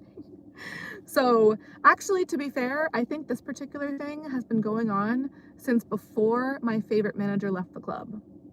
So this might have even, I think this was probably a thing even before he left. But regardless, it's just because my overall shift as a whole this past Wednesday was really just one big disaster again. It's 6:30 on the dot, by the way. Ding. 6:30. Holy crap. That's insane. Like, yeah, okay, so this past Wednesday, oh, another big thing at the club lately too is, so yeah, now not only is my favorite manager no longer at the club, there's also been a female DJ that recently, I guess, was fired. I was saying in my last video how I didn't know if she was actually fired or not. I just hadn't seen her for a while. But later Wednesday night, I did find out, I did hear from people that apparently she was actually fired. So she's no longer there. So this past Wednesday, there was no DJ, basically. So even though I hadn't seen her for a few shifts before that, the other shifts that I wasn't seeing her, before I knew that she actually was officially definitely fired, there was at least somebody else going into the DJ booth to like play DJ basically. It was mainly one of the other employees that I guess like didn't mind doing it, like likes being on the microphone and like actually likes to do it or wants to do it. So it's the floor host that I've mentioned a lot in my videos. I call him Pistachio. So he was doing a pretty good job, but I guess he wasn't on shift for this past Wednesday. So, oh my God, why is that so weird looking? I need a pillow for right here, you guys. Like, can I just look so bad? Can I just do this? Like, how can I do this? Just don't look at that. This is like a visual representation of like me on my period or something. Sure, why not? Well, that looks kind of cool. Oh my God, okay. Ow. So, what? Yeah, sure, why not? It's like a little hug. Oh, I hate hugs. But this one's nice. I like this. So, so there was no DJ this past Wednesday night, and other than that, it was just a terrible shift all around. I mean, okay, so it was bad to the point where they actually ended the shift. They closed, like they shut off the music. They closed the club at like basically like 10 or 15 minutes before it was actually officially closing time. So technically the club wasn't even supposed to be closed yet. And they just shut up shop. They just closed the club. So it was only like 10 or 15 minutes, but it was still kind of like, because it was just that there was just nobody there, I guess. So, and with that kind of thing, it's really hard to say for sure how much having a DJ versus not having a DJ, how much of a difference that actually makes. Because obviously it's going to make a difference. But to what extent? Like how much of a difference? Because say the club had been busy. If the club had been busy, then it's not gonna seem, basically it's gonna seem, if the club's completely dead like it was, I mean, the club's been dead plenty of times before, even when we have had a DJ there. You know what I mean? So, but if it just so happens to coincide like at a time when there isn't a DJ, the club being dead like that, with the club being that dead, it's gonna seem more noticeable, like more of a thing, like, you know, being possibly partly caused by there being no DJ. Again, even though that's happened many times before, even when there was a DJ. It's kind of like the smoke stuff that they use a lot of times. Like sometimes I'm allergic to the smoke stuff that they use. So sometimes in the past, nowadays I just try to ignore it as best I can, even though it makes me feel sick. But in the past, sometimes I would ask them to shut it off when I was there. And sometimes I would then feel guilty for that if it just so happened to be a slow night after they had shut it off, because then I was like, you know, correlation, causation, whatever that saying is. If it just so happened to be a slow night after they shut it off, I'd be like, oh, like how much of that is because of there being no special effects with the smoke kind of thing. You know what I mean? Like, so then I would always like get extra anxious, like wondering like how much that was playing a part in the club being so slow that night. Whereas, you know, honestly, I think the club can just be slow just because it's slow. You know what I mean? Just like anywhere else, just like any other place of business. I don't think it's necessarily because, you know, of lack of special effects or even lack of a DJ sometimes. Like, although again, it will make a difference to a point, I'm sure, but to what point exactly? I think maybe it's just kind of sometimes assumed, like a little bit of an overblown extent of how much of a difference it actually makes. I don't know, but honestly, for me though, unless it's a DJ that I really, really like the female DJ or like other DJs that I had worked with in the past. Well, other DJs that I worked with in the past, I didn't necessarily really, really like them as a person, but I liked them as a DJ, if that makes sense. They were really, really good DJs, so I really, really liked working with them. So, but other than like, basically, I have to really, really like to work with a particular DJ, but if I don't, I'd rather there just not be a DJ, because I'd basically rather have no DJ than a DJ that I don't like. Or like a DJ where I don't want to have to work with a dude, especially up there. Like, I deal with dudes enough, you know what I mean? Like, just go away. Like, I'm so sick of the whole male ego, like, in the DJ booth, like, overblown. Just, I've dealt with it way too much already, like, in the past, and I'm so beyond over that stuff. Like, that's just one of the worst examples I've ever seen of the male ego. Like, I'm sorry, but it is. Like, I won't say anything else on that right now because I don't feel like it. It's, oh God. One of the most obnoxious examples I've ever experienced, like, in real life, in real time. Like, oh God. Awful. I was so happy having a female DJ there. And of course I knew it wouldn't last. And I was even telling myself, like, after my favorite manager left, I was like, well, at least there's still a female DJ. I was like, I'm just gonna try to feel this out, try to have a positive attitude about it as best I can. I was like, you know, let's just see how much longer the female DJ is still here at least, because that was a big, big part of me feeling able to like still enjoy dancing there and still loving to go on stage. And I don't think it was a coincidence that she stopped working there so shortly after him. I definitely don't think that's a coincidence. I just don't think anything's real. I definitely feel every day more and more like that. Can you hear the noise again, for instance? I'm definitely stuck in a simulation. I am somebody's sim, and they be playing me left and right, all 360, all around, day and night, left and right, day and night, 360 degrees. What else? It sucks, basically. Yeah. I'm definitely not surprised that she is no longer working there so shortly after him leaving. But again, it still sucks. Like, yeah.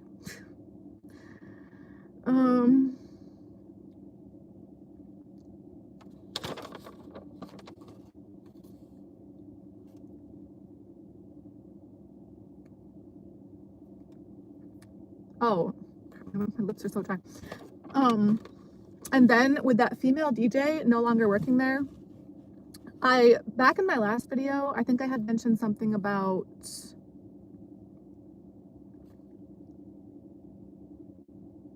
well, she had mentioned something to me, recently.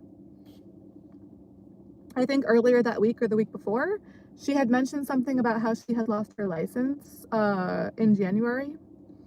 And she was saying how it was really difficult for her to like afford to Uber to and from the club.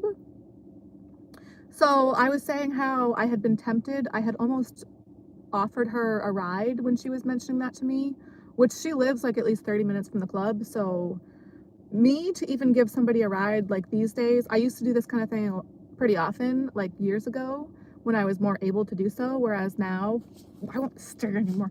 Whereas now, I just can't do that kind of thing anymore, you know, because just my situation, my circumstances, it's just not really like, I'm just not really able to do it anymore. Like my car's too much of a mess. My life, my existence is too much of a mess, that kind of thing.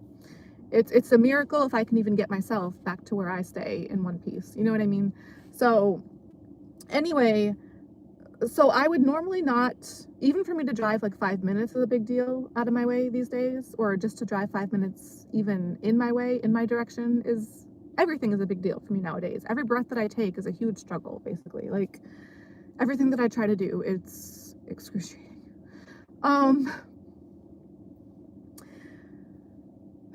Anyways, so it was very out of how things have been for me lately for me to think about offering her a ride recently when she had been mentioning this to me.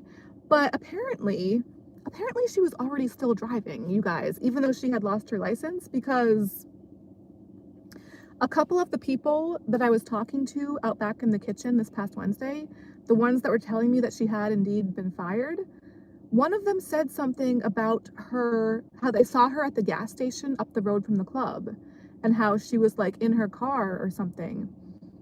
And now that I think about it, I had definitely seen her car in the parking lot post January. So she had still been driving. I don't know if she was doing it every night or like every shift, but I'm pretty sure it was still a thing that she was doing, like at least from time to time.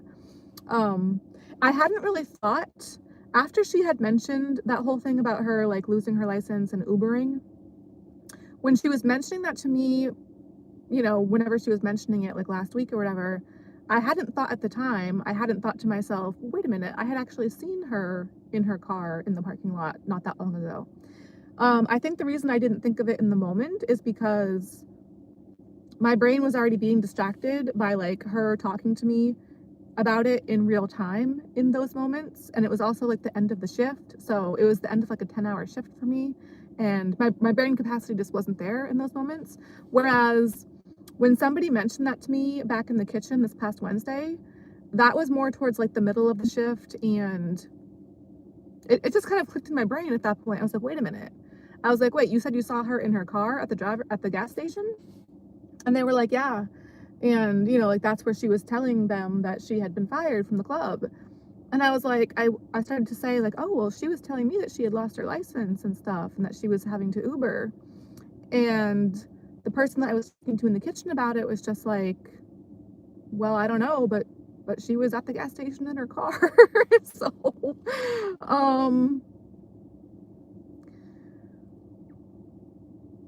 I don't know. I'm definitely not like trying to sound judgy about it. I feel really bad, like, because like just overall, she apparently was going through a lot of crap, like besides the whole license thing. Like her fiance died last year, and just, I don't know.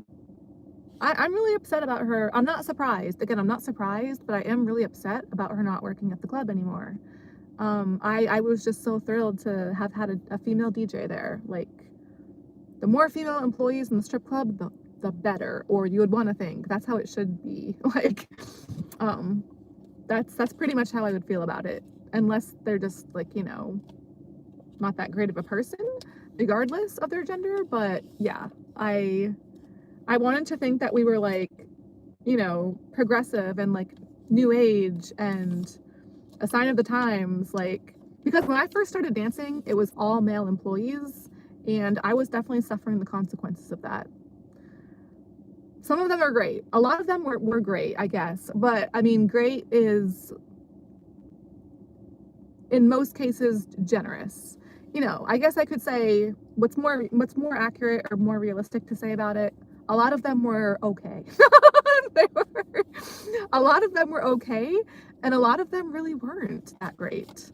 Some of them were great though, and a lot of them these days still are great, but again, regardless, I prefer to work with females, like, especially in a strip club. I just feel safer that way. Like, that's just how it is. Like, I'm gonna feel safer with females.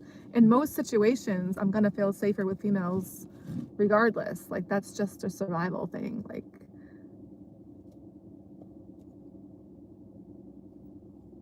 I don't know. I've never been married. I've been single and been a stripper for a long time. So, but I don't do well financially as a stripper, you know? So I get that males for a female, like in my situation, they could be like a source, like they could help me in a survival kind of situation, like in the monetary sense. But I would feel more inclined to see it that way if I actually did well as a stripper, which I really don't. So, I've had so many bad experiences with just guys in the past that I kind of can't help but see them as a threat to my survival more than anything. Or I don't know. Maybe I should just try more to be like neutral about it, like gender neutral. But honestly, that's really difficult for me. Anyway, whatever.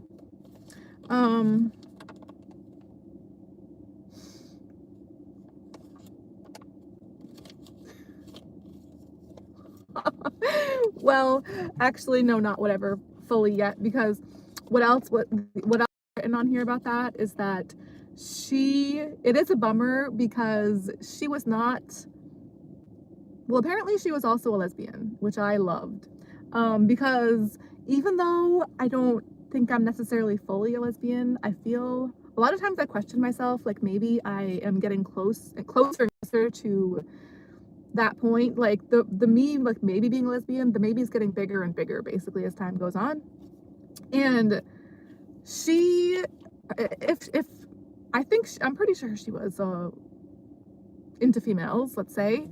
I hope that lesbian is like a word that's like allowed to be used nowadays, because I feel like most words and most concepts like aren't allowed anymore, but whatever. Let's go with that. So if she was into females, we'll try to say it that way, just in case. She was not a lipstick lesbian. Okay, she was not she was like more of like the masculine presenting type of that kind of thing, which for me I thought was so cool because I like both versions, I think, or I can be attracted to both versions of that kind of thing. So like she was like totally, how did I put this? She was totally my masculine presenting lesbo fantasy. Yeah, that's how I wrote it down. Green beans. This is a vegetable wrapper, in case, by the way, in case I haven't already mentioned that.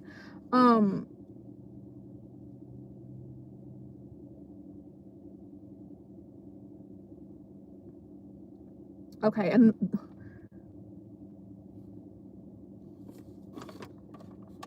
these are so all over the place as usual. So, sorry, hold on. Wrong pen. Did you guys see that? Oh my god, you guys didn't see that.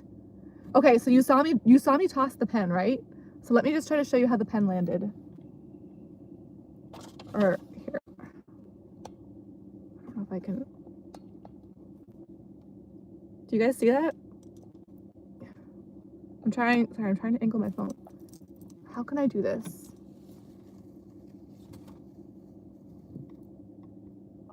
No, it's all right. It landed like in this feather thing that I have dangling from my that was so cool. Oh god, I wish that would have shown on camera though. Crap. Even if it did, it probably would have been cut out because this video is already over 2 hours, I'm pretty sure. No, it's almost 2 hours. In 10 minutes, it'll be 2 hours.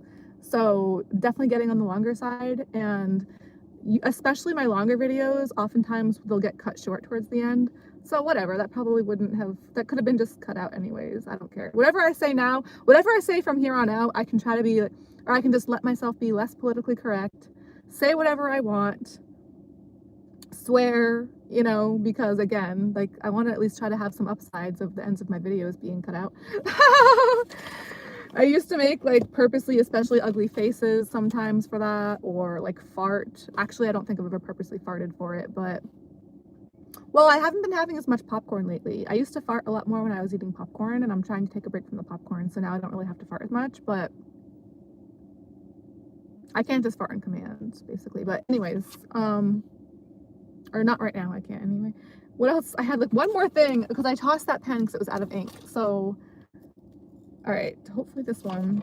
So I'm just trying to, so back to my last shift last Wednesday being really bad overall. Oh, there was, okay, so real quick, before I say this next part, I'll say this part first. There was, how did this happen? There was, oh my God. I know how it happened. I just, for me to try to word it out after already talking so much, my brain is like, oh my God.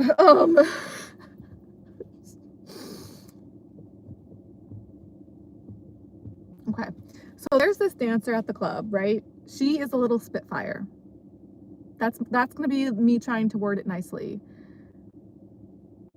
She's a tiny little thing, right? Like she's small. She's a very small chick, but she's a spitfire. Like I said, the way that she carries herself, the way that she walks. I don't know her astrology sign, but I would almost put money on her being Aries, or like at least a fire sign. She walks fast and boldly. She seems like a tough girl, you know what I mean? Like a real tough girl. She has threatened to kick my ass before.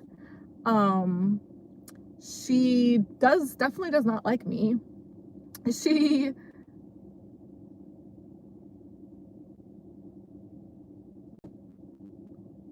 I don't know, she just definitely doesn't like me. And when she threatened to kick my ass, that was like not a long time ago, but like months and months and months ago at this point.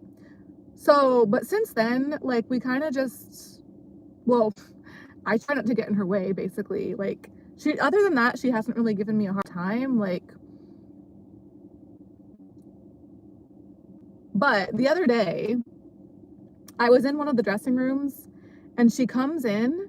It was just me in there. So there was nobody else at first. And then she came in. She was on her phone, I'm guessing with her boyfriend, because she has like a boyfriend. And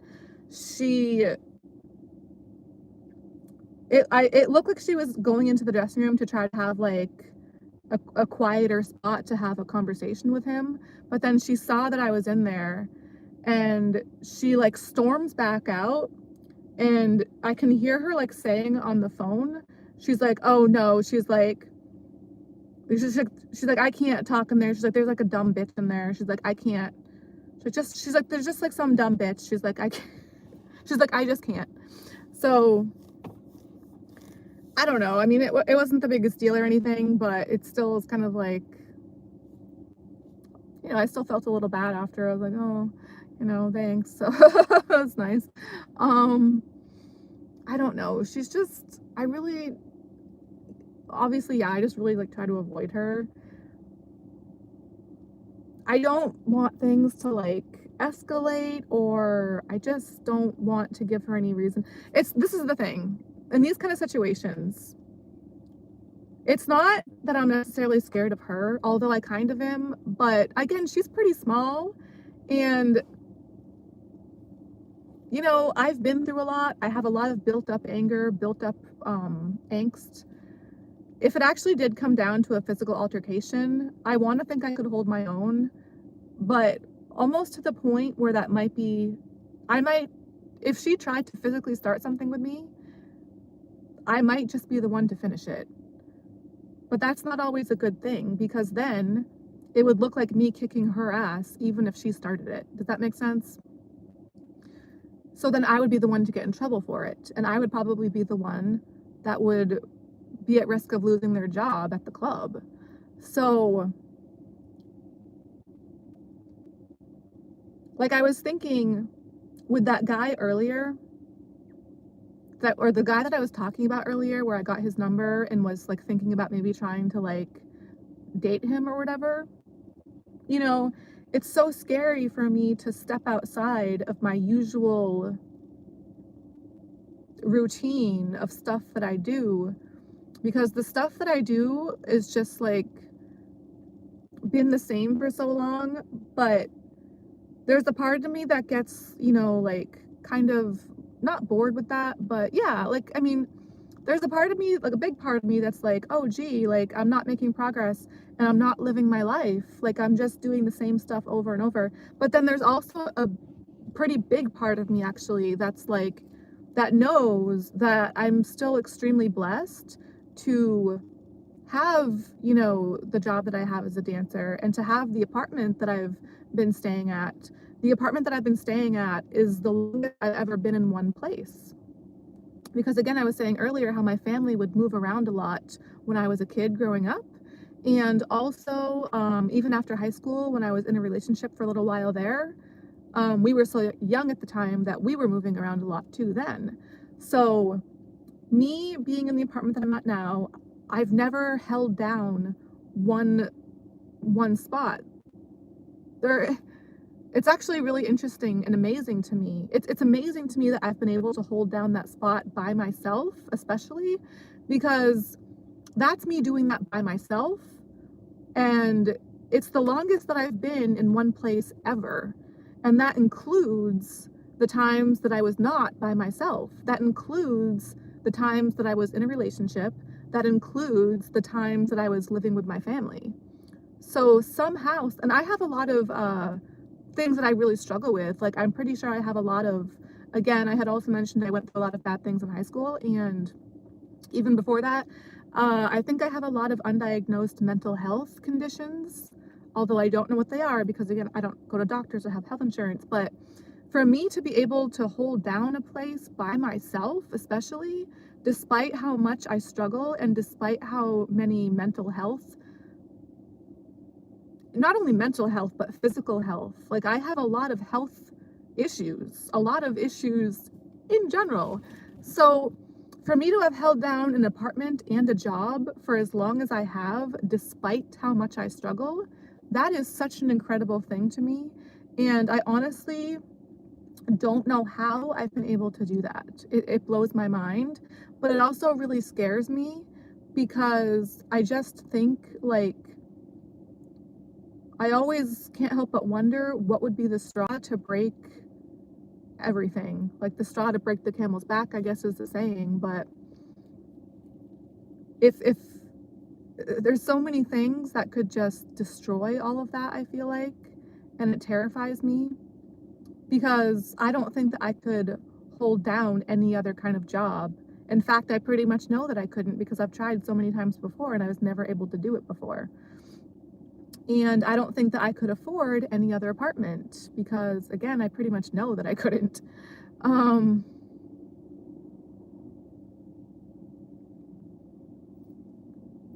So it's a weird mix. It's a weird mix of almost feeling stuck in a way and like not making progress to like better myself or try new things, but also just being terrified of anything to change because, again, if I feel like anything that would change could just like ruin everything, because it astounds me that I've been able to hold down these things the way that I have when really it's a very, very difficult thing for me to do anything really, yet alone that stuff by myself like I have been.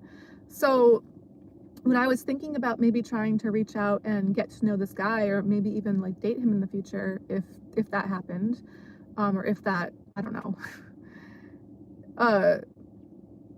I was just like, thinking like, how would I bring my big heavy bag around with me, or like, how would I do that kind of thing? How would I I'm just always so scared to like to put anything on the line like that, because again, it's like everything just feels like it's holding on by a thread, and it's been such a huge struggle and such a huge thing for me to hold these things down the way that I have somehow, some way been able to so far.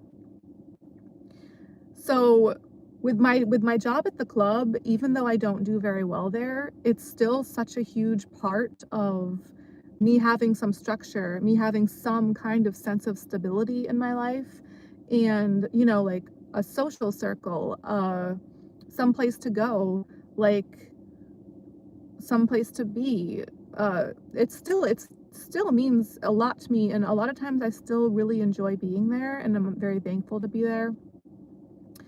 And I really try to be professional when I'm there, which me trying to be professional, that does not come naturally to me. Um, because I don't really have time to go out, or time or energy to go out and do things, or date, or just, yeah, do things in general otherwise outside of the club. Most of the romantic feelings that I've had towards people have been towards people that I've worked at the club, because again, that's the only place that I ever really am. So it's been a lot for me to try to ignore those feelings and push them aside in the hopes of trying to remain professional, if that makes sense. Because again, being professional, there's that issue, but also just being professional in general. I'm a very like kind of free-spirited, lighthearted person where I like to have fun and I like to, you know, enjoy myself. So I hate taking things seriously. I hate playing by the rules. So for me to try to be professional is a huge struggle for me. It's a huge challenge. But because me being able to be there at the club means so much to me, I do really try to be professional when I'm there. Um, and yeah, with this situation with that dancer, it really does freak me out sometimes, because again, it's like, I've never done or said anything to her where I feel like that would have been a cause or a reason for her to dislike me as much as she seems to. So with her having a problem with me like she seems to, it seems like it's her problem, not mine, to where if anything were to escalate in the future between us, it would be her starting it, not me. But depending on how far that would possibly go or could go in the future, if I'm not careful to try to like de-escalate things and just walk away or avoid her, if I were to let that go further or engage with her at all, it really like I really have to have that discipline and that self-control to again just to walk away and be the pacifist there, because and I've had to do that a lot throughout my life. And when that builds up and builds up, any situation where that anger would finally be unleashed is a scary thought to me. So I wouldn't want to accidentally hurt her. Like, I wouldn't want to have things escalate to where, again, she might start it, but I would probably finish it. And I don't want to do that. I don't want to hurt her. And, you know, I especially don't want my job at the club to be at risk, because that's how things would go too. I know that regardless, even if she kicked my ass, let's just say that we got into a fight and I was the one that got like if she basically, I don't know, kicked my ass more than I did hers, I would still be the one to get in trouble, hands down. Like, I just know that. She would probably keep her job and I would probably lose mine. That's just the way that things go for me. That's just, you know, people never take my side. People never are on my side. They never stick up for me. It's always the opposite. I've never really experienced anything different than that. I'm always the one at fault. I'm always the one to blame. I'm always the one to get in trouble. Every single instance where something has happened. And a good example, or not a good example, but an example of this, I had a roommate back before I am at the place that I'm at now, back before I moved into the place that I've been at now for a while. I had a different apartment when I first moved up to the area where I've been dancing at the club. And back there I had roommates because that was like my starter apartment. like, you know, living on my own without my family and without like my ex or whatever. I actually did move my younger brother into there at one point, but he was only there for a couple months, and yeah, that was kind of a bad situation actually. He trashed the place and was supposed to, he had a car at the time, I didn't. He was supposed to give me rides in exchange for me paying his rent, and he like never did. He trashed the place and like moved out after 2 months, like after I had already paid his next round of rent. He like moved out early after trashing. It was bad, but anyway. He had just turned 21 at the time, so I can kind of let it slide a little bit because he was, you know what I mean, just 21 and like in that party kind of mindset, I guess, but whatever. Back at that apartment, I had this roommate that was her room was right next to mine, and she had a cat, and she had refused to clean that cat box for, I kid you not, I wish I had actually made a note on the calendar like how long this was going on for. So I don't actually know for sure how long this was going on for. I just know that she had not cleaned her cat's cat box for like multiple months at that point. And I had asked her many, many, many, many times. And I wasn't asking her in a rude, bitchy way. I was asking her very, very calmly, very, very politely, like as calmly and politely as I could. And the smell, the stench, not the smell, the stench of her dirty cat box was seeping through the walls into my room. So it was all in my clothes, all in my lungs. I was breathing this like day and night, like this was all in my stuff. And I have OCD like with food and stuff, and the rest of the apartment, like the kitchen was such a mess. Like even the rest of the roommates that were in that apartment were like just so filthy and trashing the kitchen. It was disgusting. So between that and my OCD, I had like my food. I would mostly have like non-perishable food that I was like surviving off of, and I kept that in my room with me.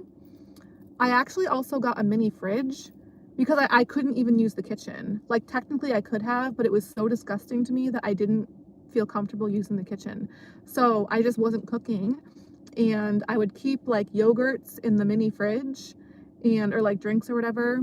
And I would have like bags of like baked potato chips and just like dry non-perishable goods. Like I would keep food in the room but like basically, so that was because of like my OCD with how disgusting the kitchen was.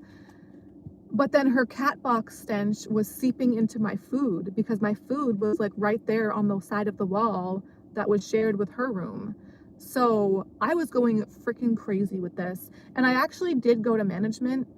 I had talked about this in other videos before, but I don't think I mentioned this part where I actually did go to management. You know, it's not like I just took this into my own hands right away. This was going on for months. I don't know how long exactly, but this was going on for a long time. And I had asked her over and over and over and over again, as nicely as I could, to please, please, please clean her cat box. And she just wouldn't do it. And so I did go to management a couple times about it. And the way that building was, it was all like it was mostly like college kids, like very young, like, you know, that kind of thing. And even the management there, it was all like very, very young people, like barely older than myself, which at the time when I was there, I was only like 25, 26 probably. So I was, you know, they were like probably right around the same age that I was, the management there. And they were very unprofessional. They were basically, I went to them more than once about it, and they didn't do anything to solve the issue. Nothing came of that. They didn't get her to clean the cat box either. So I had eventually at one point, I went into her room, and when she was in there, and the door was open. So I went in there while she was in there. I was like, look, I'm just gonna clean the cat box for you. So I go and I pick up her cat box. She starts freaking out. She tries to rip the cat box out of my hands. And in doing so, we end up like pulling back and forth. Like we were both pulling the cat box back and forth basically. And that somehow turned into her like falling over on the floor. And I guess she had, like, gotten scratched on her arm from, like, the side of the cat box or, like, my nails or something. It was probably my nails, to be honest, but, you know, I did not hit her, I know that much. I didn't hit her, I didn't kick her. I actually looked down at her after she had fallen on the floor, and the thought of kicking her honestly did cross my mind a little bit, but I didn't do it. I know for a fact I didn't do it. I didn't kick her, I didn't hit her, she just fell, and she and the cat box both fell on the floor. I was left standing there, looking down, and it did take pretty much every little bit of self-control that I want to think that I would have to not do anything else, to just walk away.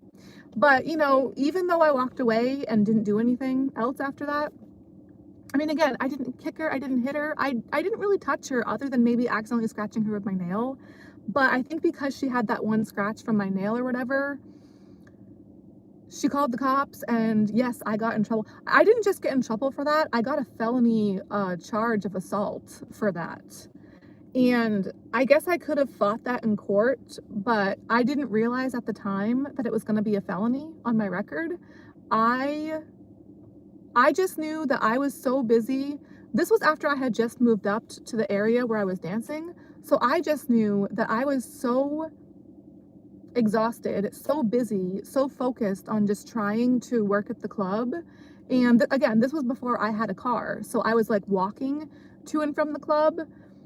At one point, my younger brother, I paid for him to move in. He was supposed to give me rides, and that never happened. So I was walking to and from the club. I was taking the bus. But if I did stay late at the club, sometimes that was past the time that the bus was going. So I would just walk back in the dark on a very busy, dangerous road. I almost got hit by a car a few times with that. Or really just one time that comes to mind, but that one time was a close one time. That was a close call. That one time, I think that was like Thanksgiving actually or something.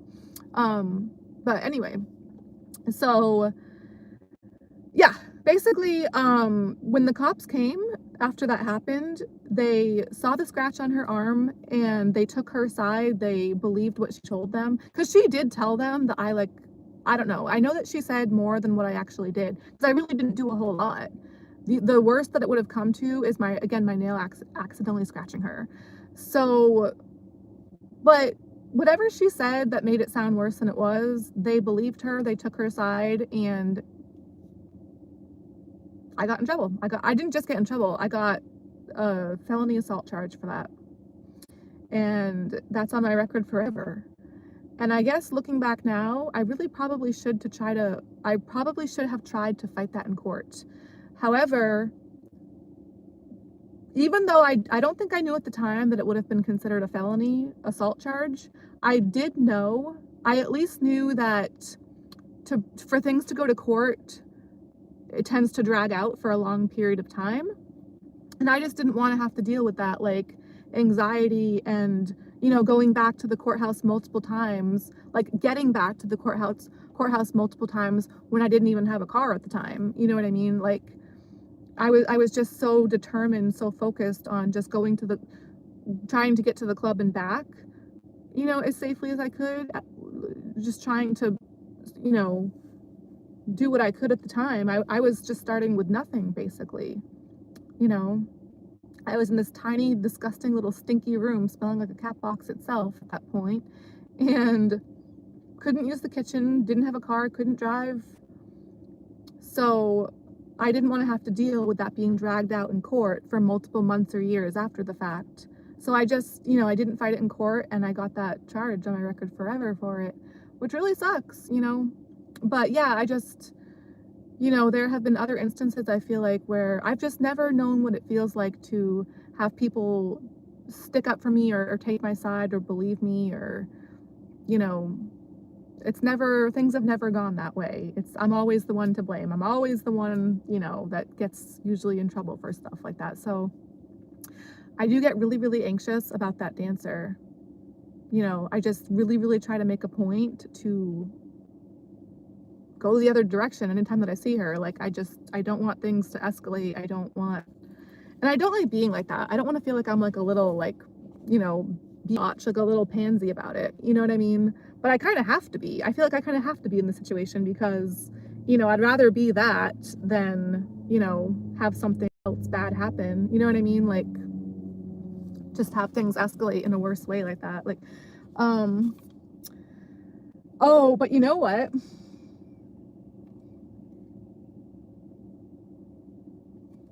So one other thing that I wanted to say about that, she told me one time, this was like back months ago when she first threatened to kick my ass. Because at that time, this was the first time that we had like a altercation kind of thing. So at that time, I did try to like verbally defend myself, and I was like, I don't know, I said something. Because I had like, something had happened between me and a different dancer, and that was like none of her business. And she had said to me, she was like, if you ever talk to me the way that you talk to that other dancer, I would like kick your ass. I will kick your ass or whatever. And I was just like, look, that's nothing to do with you. I was like, that's none of your business. And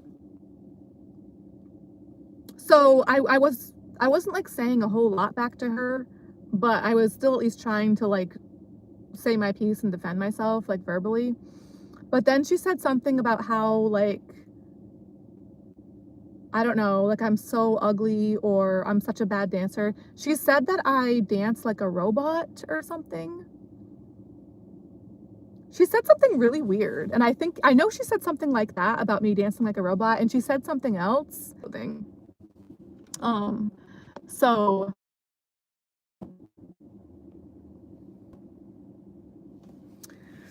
uh-oh, I don't know, sorry, I just like a glitch on the screen, but 7:17.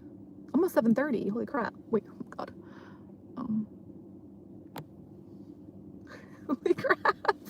I'm gonna end this in very shortly, or oh gosh. I just wanted to say, so she said something about me dancing like a robot, and I didn't know what to say back because that's just such a weird thing to hear like somebody say. Like, I would never be able to come up with something like that myself. But what I did come up with after all this time, so this has taken me months to come up with as a response, but again, like, so if she says or tries anything with me in the future, I am obviously going to try to do, like, continue to try to do what I've been doing so far, like, just keep my mouth shut, walk away. But if I have to prioritize one over the other, I'm gonna walk away more than I'm gonna keep my mouth shut, because there is one little thing that I'm so tempted to say to her. And I wanna make sure it's not like super mean or super bitchy, but just kind of just enough to like maybe bug her a little bit, because she is very, very tiny. Like, she's very small, which is like an interesting contrast to her big, bold personality. I swear she's got to be an Aries. If I'm gonna say anything to her ever again, I want to like ask her what her sign is. I just want to be like, girl, you got to be an Aries, right? Please tell me you're an Aries. But because how could that make her that mad? Like, I feel like, but I'm sure it would. But one thing that I do want to say though, I think because she's so small, her hips are not very wide apart. Like, she has very narrow hips. And I've noticed that, so she does do a lot of pole work and pole tricks, but I've noticed that one of the things that she does on the pole, she'll climb the pole and she'll come down into a split, which that's something that a lot of dancers do. But when she comes down into a split, I've noticed that she can't come down into a full split.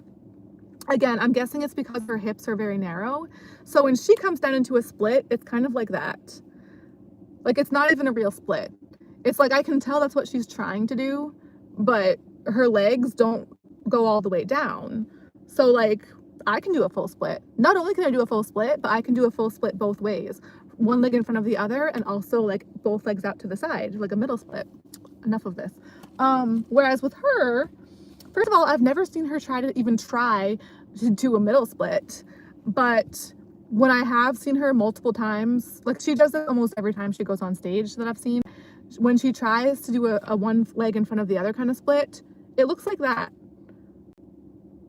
Like, there's a huge space, a huge gap, like a huge space of air in between her legs, whereas normally most dancers, they're trying to get all the way down onto the floor to make the full split. With myself, again, I have OCD, so I don't want all of my bottom parts to like be touching the full stage floor, but I kind of like override my OCD in that situation because I'm so determined to get a full split. Like I do maybe leave a little bit of a gap, like, you know what I mean? So it's mostly just my upper thighs touching the floor and like not my actual like kahuna. Like I don't want literally every inch of my kahuna to touch the stage floor, but I get damn near close to it, okay? Like, and I know that I could like fully do the full thing, but like even visually, like people, I've seen myself do this move in videos that I've taken before, and it looks like I'm doing a full split because I basically am. Whereas with her, she's clearly not. So I was gonna say to her, or I probably shouldn't. Again, I should definitely just try to keep my mouth shut instead. But if she ever says anything to me in the future, which I really hope she doesn't, I'm not gonna say anything totally bitchy or mean. I'm just gonna be like, well, especially because she made fun of the way that I dance. So I wish I could have said this then though, when she said that I danced like a robot. Just be like, well, I've never seen you do a full split. Because she'll know, she'll instantly know what I'm talking about. Like I know that she will know what I mean by that. And again, it's not like it's super mean or super bitchy. Like, how is that big a deal? But it's, I feel like that would be just enough to like get under her skin a little bit. But I would, if I did dare to say something like that, I would have to walk the other direction very quickly. And just hope that the direction I'm walking is like on camera. So then if she did like run up behind me and like jump on me, at least that would be on camera of like her attacking me. Like, you know what I mean? Like if I'm walking one direction away from her, then, and she would have to just come up behind me and like do something that way, which, well, it would have to be on camera for that to work.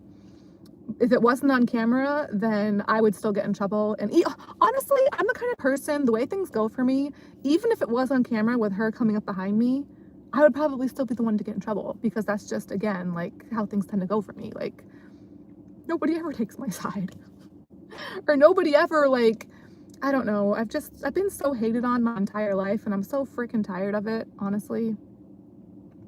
And I know I've said before, like many times on my channel and in other videos, I've been like, oh, like nowadays, like everyone at the club is so nice compared to before. Like all of the dancers that work at the club these days are so nice and like so like sisterly and great to each other.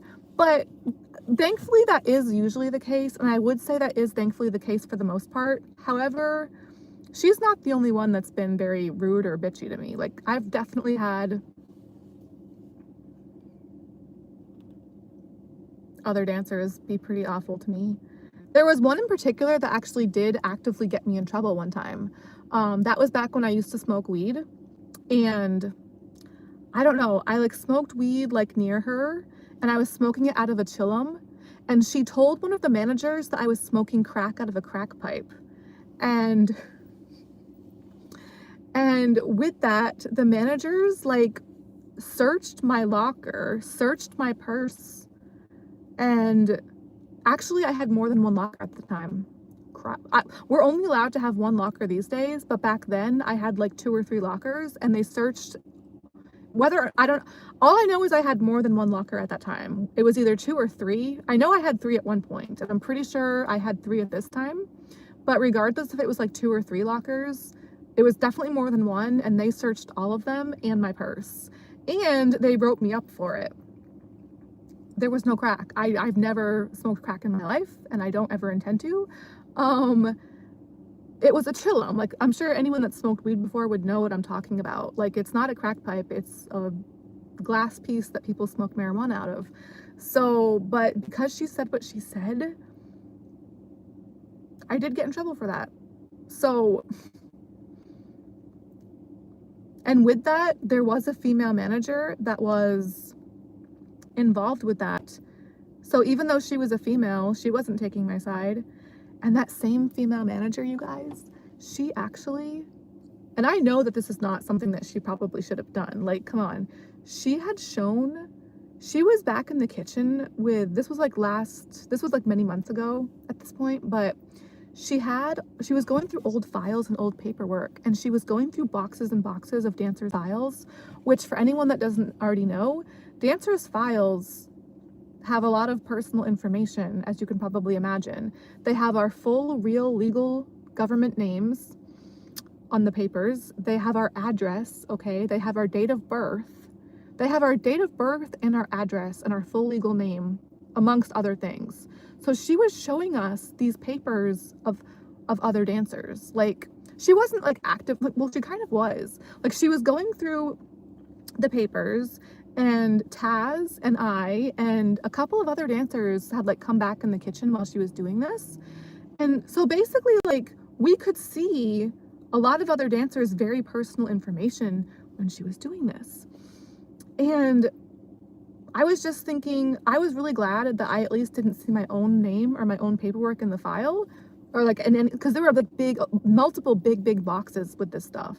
So I was just really glad that my name I wasn't seeing in the stack. But I was also kind of worried and thinking, like, technically my file and my paperwork could have been in any of those other boxes, and just because I didn't see it, any of the other dancers that were back there for that, they probably could have come across my file with my paperwork, my full legal name, and my address, and my date of birth. So I was thinking the entire time too, I was like, she probably shouldn't be letting us see this stuff about each other, like it's kind of personal, like documents. But she did.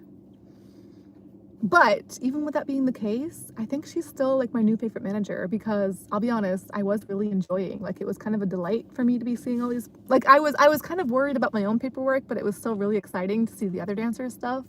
So I don't know, she's still kind of my new favorite manager now that my other favorite manager isn't at the club anymore. But then I do think back to that, and I think back to that time that she searched my locker and she like wrote me up for that stuff. So I don't really know how to feel about it. You know what I mean? I'm like very torn, as I so often am. I'm so torn about, like, how do I feel about this person? Like, how do I feel about this? You know what I mean? But anyway.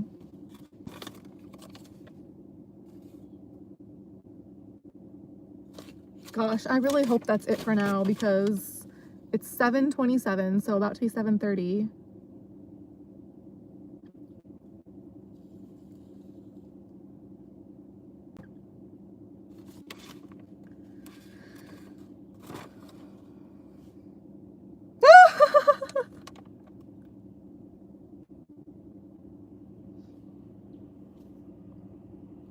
There is, oh gosh, I'm actually glad that I really checked that.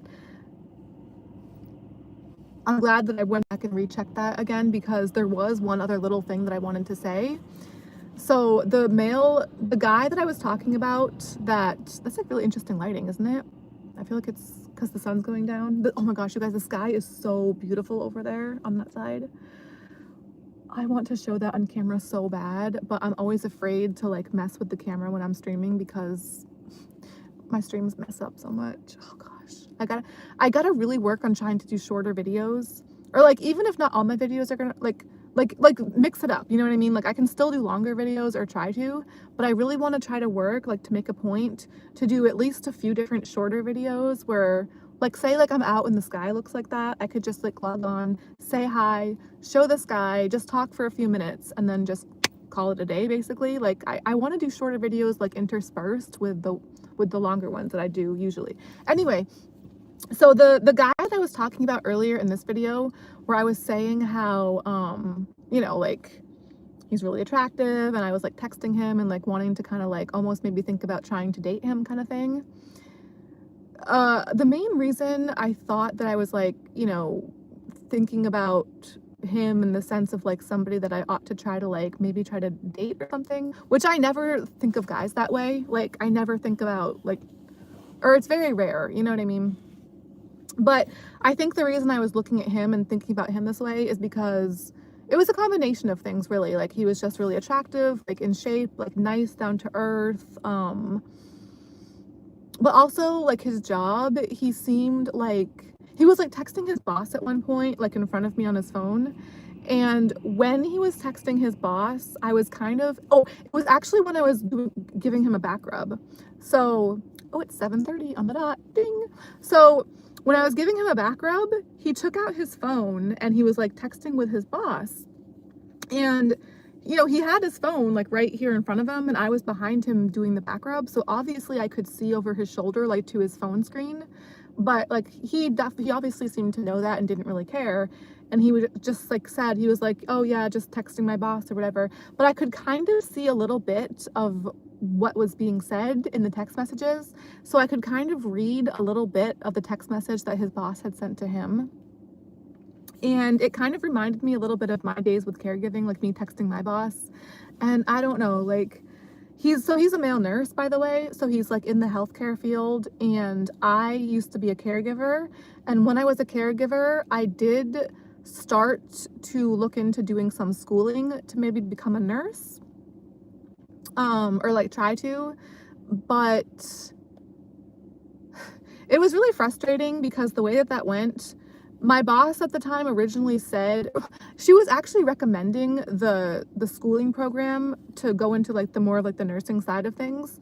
And so I did it. So I took like I really made a huge trip on my days off, or like one of my days off, which my schedule at the time, I was working a lot and I was working like crazy hours.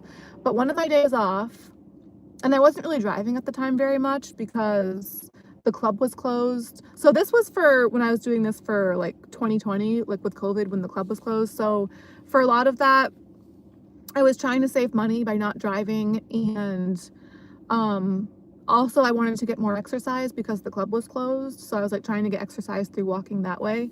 So one of my days off from my job with her, like with the caregiving, I took a bus and was like walking a whole lot throughout the day downtown to go do this schooling thing for like the nursing program, like for the nursing schooling or whatever. I had to take this certain kind of like test before I could get into the program. And it really, really sucks looking back because that was like an entire day's process for me, especially since I wasn't driving and like walking around so much. And like I didn't have a lot of days off from that job at the time because I was trying to get as many hours as I could. And like I was just, the way that my boss was scheduling me was like crazy. Like I was driving all around from place to place when I was driving. And then even when I wasn't driving, I was like a million different directions, a million different locations, a million different like places, like just from day to day, like all over the place. Basically, it was really, really stressful and really, really a lot for me. But I actually did pass that test for the nursing program, and it really, really, still to this day, and probably always will, really upset me because I put a lot into that, like to do that process. Like that was definitely like, basically after I passed the test, my boss with my caregiving job was like, oh, actually, you can't do that program while you're doing this job with us, like with her company. And I was like, what are you talking about? I was like, you recommended this to me. And she was like, well, you would, if you're actually going to go into the full program, she was like, you would have to just do that and take a break from this job. There was some kind of specific reason that she mentioned why I couldn't do both at the same time. And I don't think it was just the scheduling stuff. Like,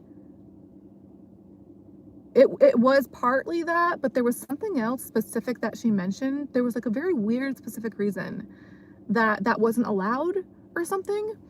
And I was so pissed off and so frustrated because I was like, I didn't say this to her, but I kind of tried to say a little bit, like, and I was thinking to myself, I was like, you literally recommended this program to me. And I put all of this time and this effort into doing this. And I was a lot of the time, like, not even thinking that I was going to pass the test for it. And I did somehow, like, with so little schooling, like, you know what I mean? Like, I didn't even pass high school. And I was so proud of myself and so excited to find out that I had passed that test. And it never went anywhere. It was all just it was like so many other things. It was all just a waste of time, a waste of my energy, a waste of everything. And because if I had, with that schooling, I wouldn't have been able to do the caregiving job. So I wouldn't have been able to make money, you know? And this was before I really had my savings, so I needed to work at the time. I needed to get hours, and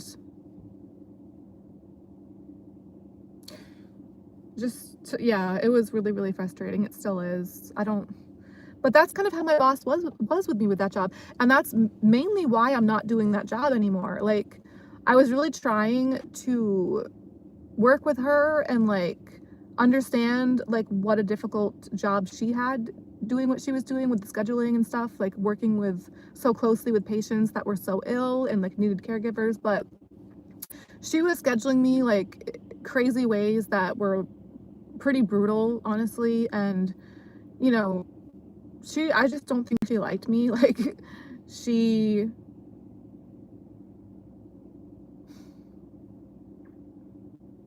like, just another example of somebody abusing their power. Like, they see this young, pretty chick and they want to put them through their paces and, you know, enjoy that role that they have to boss them around and make them suffer. Basically, I don't like to say it that way or think of it that way, but if you know, you know. You know what I mean? Like, if you know, you know. Like, that, it's definitely a thing that definitely happens. And it happens a lot, I feel like, or it's happened a lot for me. So, I don't know.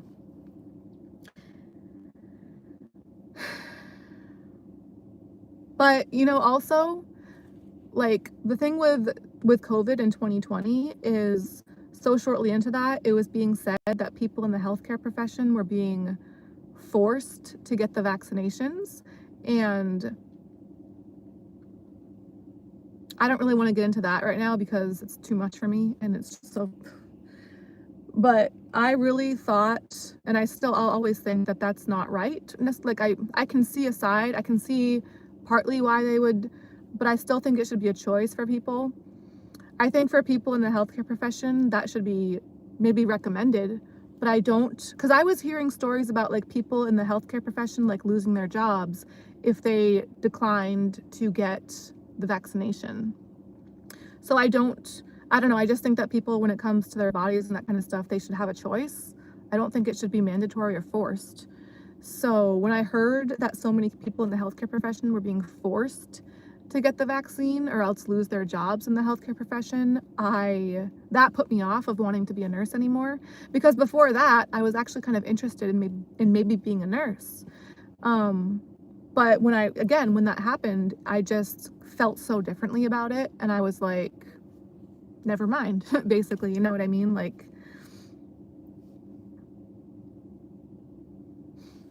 I don't know. The world is such a crazy, miserable, frustrating place. It seems like so often. Like, it's terrifying. It's terrifying.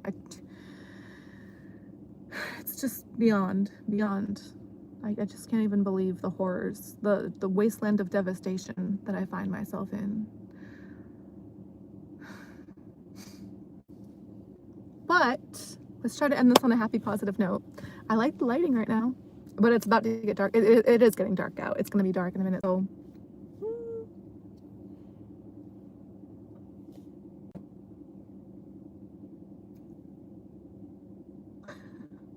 yeah, honestly, I don't think I was able to get a thumbnail today. If this even posts, whatever. It is 7:38. So I started this video at exactly 5 o'clock on the dot today. I can remember that. Ding. Oh, before I wrap this up, I want to shame myself a little bit.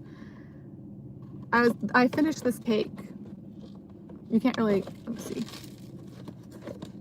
You can't really see. I thought this was going to open with the top coming up, but it actually opens like this. But oh, okay, so you can see, like, if I take this out, I finished this cake, and it took me 9 days to finish this.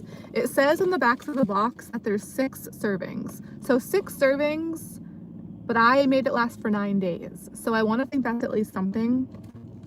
I didn't actually finish this week. I finished it, I think, last week. I started it on a Friday. Oh my gosh, I started this not the Friday, because today is Friday, by the way. I know I probably already said that earlier in this video, but again, today is Friday. I started this cake not last Friday, but the Friday before that. And then I made it last from that Friday all the way through last week. And I finished this last Saturday. So it was 9 days, but I just still feel some kind of way about it. Obviously, it's like okay, I'll say it was very, very good. Taste-wise, texture-wise, it was everything and more that I was hoping it would be.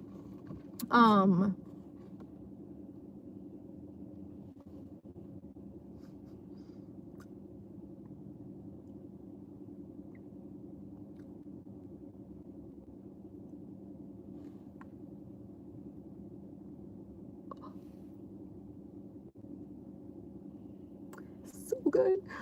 Mm. So good, you guys. Like, yes, I feel maybe a little bit bad about having it, but it's so good. So my favorite kind of cake ever since I was a kid, well, I mean, there's so many cakes nowadays that it's like mind-blowing, but when I was a kid, my favorite kind of cake was always golden cake with chocolate frosting. I, excuse me, I don't like vanilla frosting. Or, I don't know, it's just whatever. But even though I like chocolate, I do really like chocolate, but even with that being the case, I don't like the chocolate actual cake part, if that makes sense. Like, you might just assume like, oh, you like chocolate, so you would want the chocolate cake with the chocolate frosting. No, I want the vanilla cake with the chocolate frosting because the vanilla cake part tastes better to me, and the chocolate frosting is just, oh my God, with that combination, it's just like, I can't even believe. But nowadays, you know what I noticed though? I've tried to make my own version of that in like healthier ways before with like, I don't know, well, mostly to have the frosting be healthier. I found that you can make what tastes like chocolate frosting if you mix chocolate PB2. So you know the peanut butter powder that's like just the powder that you mix with water, and it's supposed to be like a healthier version of peanut butter or whatever, or like lower calorie. It's, what are they, PB Fit and PB2. I think both brands make the chocolate version. So if you mix that with just water basically, but to me, that tastes like chocolate frosting. The chocolate, not the regular peanut butter powder, but the peanut butter powder mixed with chocolate, like the cocoa version of it. So yeah, chocolate PB2 and chocolate PB Fit, they both taste exactly like chocolate frosting to me. And so I would try to like have that be chocolate frosting like on like other things before, and it actually was like amazing and delicious, but it was more so the cake part that I couldn't figure out. Like, I could never find like a healthier version for the cake. You know what I mean? Like the cake part. So I don't know. But the frosting part, like the frosting was totally like it. Like it was like on point, like exactly what I was intending for it to be like. So I would highly recommend that. Like if people want to make a cake for their kid or whatever for their birthday, like instead of putting actual frosting, why not just put like a chocolate PB Fit powder, which I'm sure plenty of like people do or like have thought of, but I just want to mention that, and like I've thought of it too. Like it's great. Like I would definitely recommend it. It works. It really works. I think it's so good. But I mean, I did cave and get this cake, obviously, like, you know, and I did it. It was a thing, but it was so good. I don't know if it was worth it per se, but it was so freaking good. And on that note, I am at the grocery store right now. I just got some groceries. I'm kind of trying to have, I'm not trying, but I think that I might have a cheat night tonight. I mean, it is Friday and I did start my period today, but also this past week, so the cake was like mostly last week, basically, but this past week I've pretty much, like, I haven't really gone to the grocery store until today. So the past week I've pretty much just been having like tuna, oatmeal, and peanut butter. Like not the powdered peanut butter, but like actual peanut butter, just as a way to try to like fill in the calories and like not need to go grocery shopping, because I just haven't felt like grocery shopping. But I did do it today. I did go grocery shopping before I started this video, and I got some things that I actually got a lot of food. So, but most of it I want to have like all at once tonight. So I'm kind of thinking now, like maybe I should like, or maybe I could like do a mukbang with you guys back at the apartment later, because I'm not having my popcorn anymore, and also my microwave did officially break yesterday, or like last night. So it was like on its way to breaking for a while, and now it's like fully not working anymore. So luckily I had already like been trying like not having popcorn, but now I literally can't have popcorn, or like the kind of popcorn that I would normally have there. I like literally wouldn't be able to make it anymore. So unless I were to get a new microwave, which I don't want to do. But so yeah, the microwave is officially broken now. So I don't know. I normally, when I like treat myself, I would want to have popcorn after to like make the happiness keep lasting. But basically, maybe I'm thinking of like doing possibly a mukbang with what I did get for today or for tonight. because I feel like if I were to do a mukbang, I would end up probably talking a lot in between eating, and that would therefore make the food last longer. Because if I don't do a mukbang, if I would just have my food like I normally would, like by myself in the apartment, it would be over too fast, and then I would be sad. I'm still gonna be sad always, no matter what, probably, but I want to think, okay, maybe if I do a mukbang with this stuff, again, like I clearly end up talking a lot once I start talking. I just feel like with the mukbang, I probably all of a sudden won't have anything to say. It's just gonna be me. But regardless, who cares? Because it would still be a video. Like I'd still have stuff to do on camera with you guys because I would be stuffing my face. But yeah, so I was thinking like maybe I could try that later tonight. How about this? I really highly suspect that there's a chance of this video posting properly. It's 7:45. I started this at 5, so that's almost 3 hours long. That's 2 hours and 45 minutes for this video. So with that being the case, especially, I highly, highly, highly doubt that this video is going to post properly. If it does, then I want to see that as a sign that maybe I should do a mukbang with you guys. So that's what I'm going to say. I want to try to honor like what I say with things. So, oh my gosh. Because I'm really debating. I've never done a mukbang before. I mean, I've obviously had like protein bar reviews and drinks on camera, but I've never like actually had a lot of food like I would normally have. I don't know, like I've definitely never done an actual mukbang. So I'm really anxious about like thinking about maybe doing that. But again, if this video doesn't post properly, I'm off the hook. I don't have to worry about it. I can just stuff my face in private, and it might be over more quickly than I want, like it normally would be, but then I'll just go to sleep after. Like I normally would. No, I'll just watch other stuff on YouTube like I normally would and then fall asleep. But yes, so that's what I'm gonna say now though. If it doesn't post, I'm off the hook, or even if it doesn't post properly, I'm off the hook. I can just enjoy myself and just, that's great.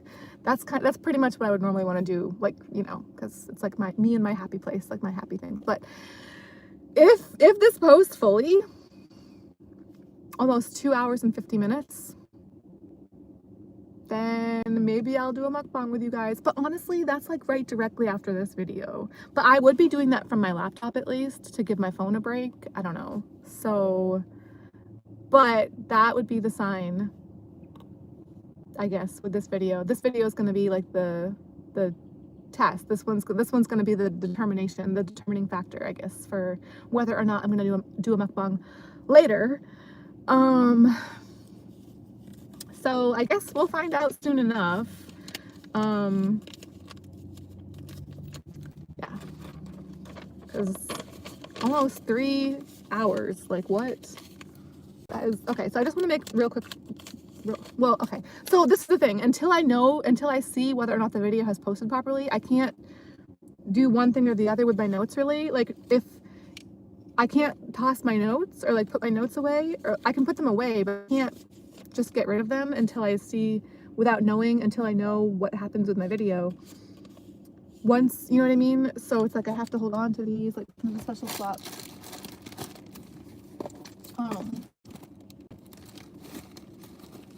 Because the main paper, I still have more space to take more notes with, but the little vegetable wrapper, I want to just get rid of that, like just chuck that off to the side, you know what I mean? But I can't do that until I see whether or not my video is posted properly, because if it doesn't, then I want to hold on to those notes because I'll just try to re-save them later on at some point. So anyway, yes, I'm very upset about my microwave, but not surprised. Okay, you know what else I can say right now? When my microwave broke, and I kid you not, this 100% fully happened. Yes, obviously I was at the apartment. I was on my laptop. You know how like on a laptop, like on the little like dash underneath, like where the little icons are, if you need to have an update with your laptop, there'll be like a little like thing lit up that says that, like a little like icon. That had been on the laptop for some time. I don't know how long, but that had already been on there for some time. And right when I got up to start to go make food, and I was like starting my eating process with that, I had already been on my laptop for a while. And then eventually I was like, okay, it's time. And I got up and I started to make food. And right when I was doing that, I came back to my laptop and that icon that said that I needed to do the update was like flashing. It was like blinking or flashing like that, like really fast. And I have never in my life seen it do that before. Like when I say never, I mean never. It's never done that before. And literally directly after that, that's when the microwave broke. Now, I've had somebody mention hacking into my microwave before on here. Or I've mentioned like being like, you know, concerned about that before. The microwave is like 10 years old. Like I can't be that surprised, but like, and it's not even like a nice microwave. It's like it's like the cheapest version possible and it's 10 years old. So I shouldn't be like freaking out about this at all. But I have mentioned like, I always think anything electronic is being hacked into by like evil, bad guys. Possibly females too, but most likely males. So I've mentioned before here in my channel, like, oh, like what if someone's hacking into my microwave? But I also read recently, because I looked this up online later, I was like, you know, Googling like what might be the cause of like the way that my microwave was malfunctioning and not working. And when the Google result said something about the computer chip, it said basically one thing to do would be to unplug it for 10 minutes or more to reset the computer chip or whatever. And when I read the specific words computer chip, I was like, oh no, like you can definitely hack into a microwave if there's a computer chip in there. Because I was already thinking anyways, before I like Googled this, I was thinking that that would be a thing that would be possible for someone to hack into a microwave, like, because it's clearly an electronic thing. So I just assume that anything electronic can be hacked into. Even things these days, even things that aren't electronic could be hacked into, I feel like even like my own brain probably. Like my entire body, I feel like is being hacked into by someone or something. I just feel like technology has gotten to the point where this day and age, everything is so freaking wild and crazy. Like literally a speck of dust, like no exaggeration there, like a speck of dust, or literally anything and everything I feel like can be hacked into. Like my entire body, for instance. I'm just a sim at this point, or maybe I've always been, for all I know. Everything is a lie, etc. I'm not a conspiracy theorist, I swear, but basically I am. Yeah. So, but when I read that specific Google result, like, you know, about the computer chip in the microwave, I was like, that just literally like ding. It was like a ding in my brain to where I was like, okay, no, like that's absolutely possible, probably a thing, and probably why my microwave broke. However, how would I know? As usual, how would I actually know? Like, I've never been taught things other than hate myself and be scared all the time, which has worked. Unfortunately for me, not for others. As much, probably. Well, this video is almost 3 hours long. I'm not gonna go for the nice round number because I don't feel like talking for 7 more minutes. And yeah. But again, I will say one more time, if this posts properly, I will probably try to do a mukbang with you guys later tonight. If this posts properly and I chicken out and don't do it, then I hope that I will be very ashamed of myself, and I hope that you guys will give me crap for it. Just go ahead, give me crap for it. But I'm sure nobody will because nobody cares, but whatever. We'll see how it goes, I guess. What else can you do sometimes but see how it goes? Well, regardless, I know I'm gonna enjoy my food later, so one way or the other. At this point, I'm pretty sick of tuna, oatmeal, and peanut butter, so I am very, very excited to have what I got at the store today. Oh gosh, although one of the things is pretty bad. Much like the cake, I'm a little bit upset with myself about it. Let me just show real quick. Where are they? They got me. They saw me coming. I know they did this. This was a specific trap set up specifically for me. I know it with all my heart and soul. I knew it exactly from the moment it happened up until now. Like I just knew the entire time, and I still fell for it. I still gave in and did it. I don't know if anyone has seen these before. I'm on my period, okay? Give me a break. And I'm sick of the same 3 things that I've been having on rotation for the past almost entire week now.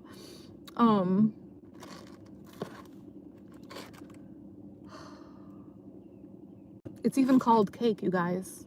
They know, they've been watching. They know that I've been having cake. So what are these called? Molten lava cake. They know I like cake. What don't they know?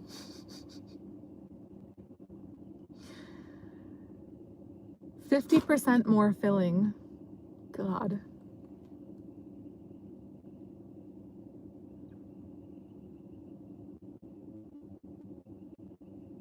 Oh, but also, so you know how most, okay, well, I'm sure it's different for different places.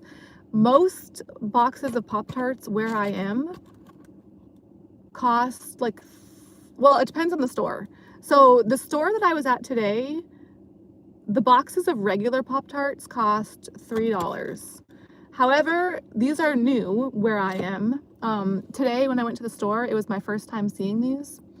So even though the regular boxes of Pop-Tarts were $3, this particular new type, the stuffed ones, were $2. And not only that, but this box also originally had a sticker for $1 off. So this box of stuffed Pop-Tarts, brand new, variety, cost me $1. Well, it came with junk food tax that we get here, but basically originally before the tax, this was $1. So I am a sucker for a $1 deal. I mean, I am a stripper, right? So, oh, that was one other thing that I was going to mention. You know how I was saying, I was going to say this earlier. Did I not already say this? I know that I was about to say this earlier at some point, but out of the past 3 hours, I was about to say this earlier. But, so you know how, what was I going to say? Oh, you know how I was saying how earlier I was saying how my shift this past Wednesday, a couple days ago, was overall just a disaster? Another thing that happened, oh yeah, because I was starting to talk about that dancer that hates me, the dancer that threatened to kick my ass. She was on stage, okay, I was on stage right before her, and these guys came up and tipped me fake money. And I don't think they really spoke English, so I didn't know how to like confront them about it afterwards. Like I kind of was trying to, but the dancer that hates me that threatened to kick my ass, she was on stage directly after me.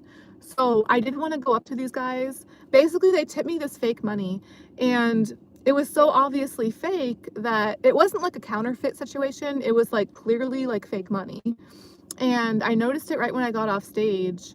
It was because at first, so it was actually like intended to be really mean, I think, because it was like this thick stack, and some of the fake bills were like laminated and some of them weren't, but they were like sandwiched in between like 1 or 2 actual real dollar bills.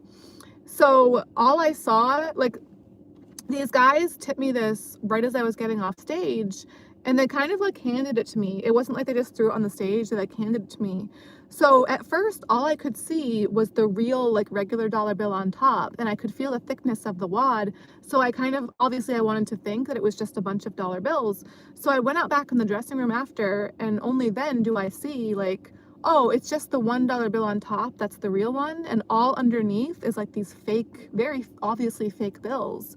So I wanted to go and like confront them after, but again, this dancer that hates me was on stage, and I didn't want to go up to them while she was on stage and have her think that I was like trying to interrupt her stage. So I was trying really hard to be patient and wait, but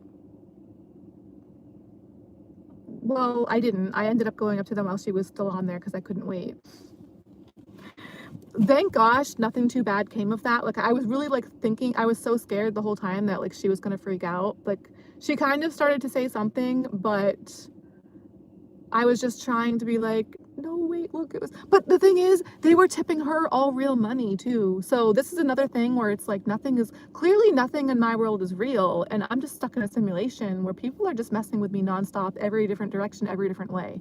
Like, because they were literally, when she was on stage, not the entire stage, but the entire stage floor where they were, it was all real dollar bills. Because I went up there to them and I was like looking and I was like, why did you do this to me?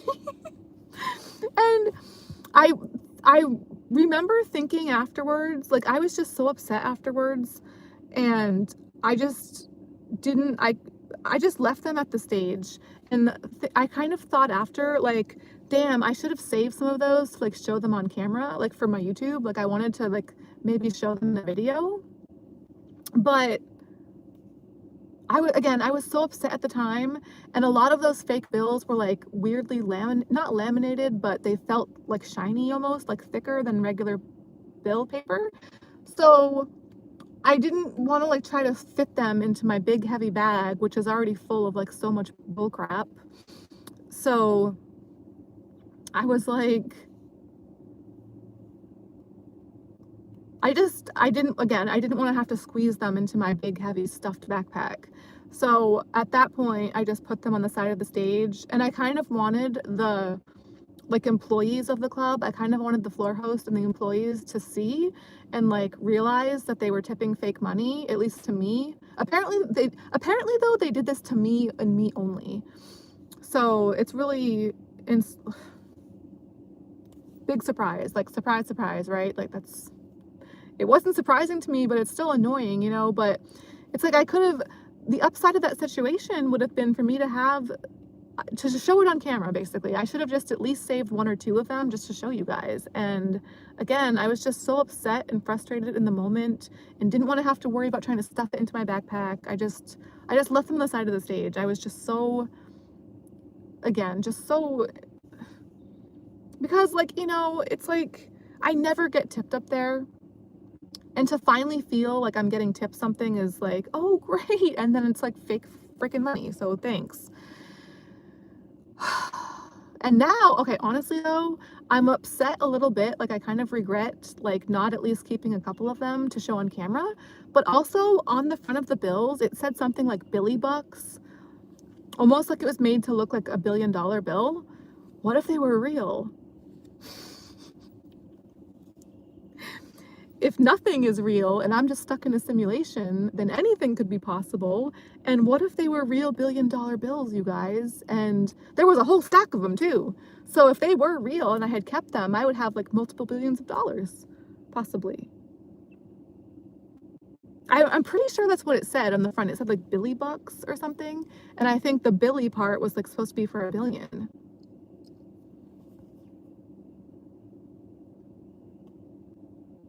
They would never make $1 billion bill, but I guess if they did, that's why it would be laminated. You'd want to keep that shit tight. You'd want to keep it nice. Like, it's $1 billion, you better laminate it.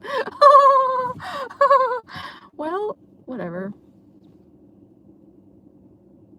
I wonder where they are now. I wonder, why did they do that to me? So mean. That's so mean. And then I'm trying to like confront them and bring it back to them at the stage, and they're not speaking English, you know, so it's like, okay, never mind. Never mind once, never mind twice, never mind all the times. Thrice and into eternity. Just infinity, never minds. That's just always just never minds now. Never mind. Okay, I gotta end the stream. It's over 3 hours, or it would or should or could be, I don't know. I've been trying to stream for over 3 hours, and I just want to go eat now. So happy Friday, right? Yay. I hope you guys are doing well. I hope you guys are having a more exciting, happy, eventful Friday night than I am. Just wasting my life and what's left of my sort of kind of little bit of youth, just wasting it away. Oh, cold, lonely, stuffing my face, freezing and bleeding and freezing and crying and complaining. And yet still trying so hard throughout all of that. To no avail, really, but hey. maybe someday things will get better. You're right. All right. Well, yes, happy Friday. I hope you guys have a nice Friday. Maybe I'll see you guys later doing a mukbang, but probably not. But maybe, but maybe. Regardless, either way, I'll probably try to come back on again pretty soon. So until then, good night for now. Peace out and good night for now, guys. At 8:05. Ding! There's the rubber band. And now what's that? Oh, is that, what is that? Oh, what is that? Oh, that's, okay. I was just checking. I was like, what is that at the top of the screen? It's like the visor. Okay. I was like, oh my God, that looks so weird. It looks like another rubber band is like somewhere up on the top of the screen now, but like higher up, but I can't get it off, but it's still just right there. It's the visor, apparently. Okay, so,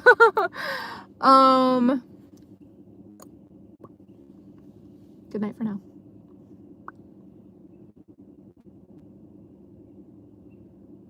That doesn't look good.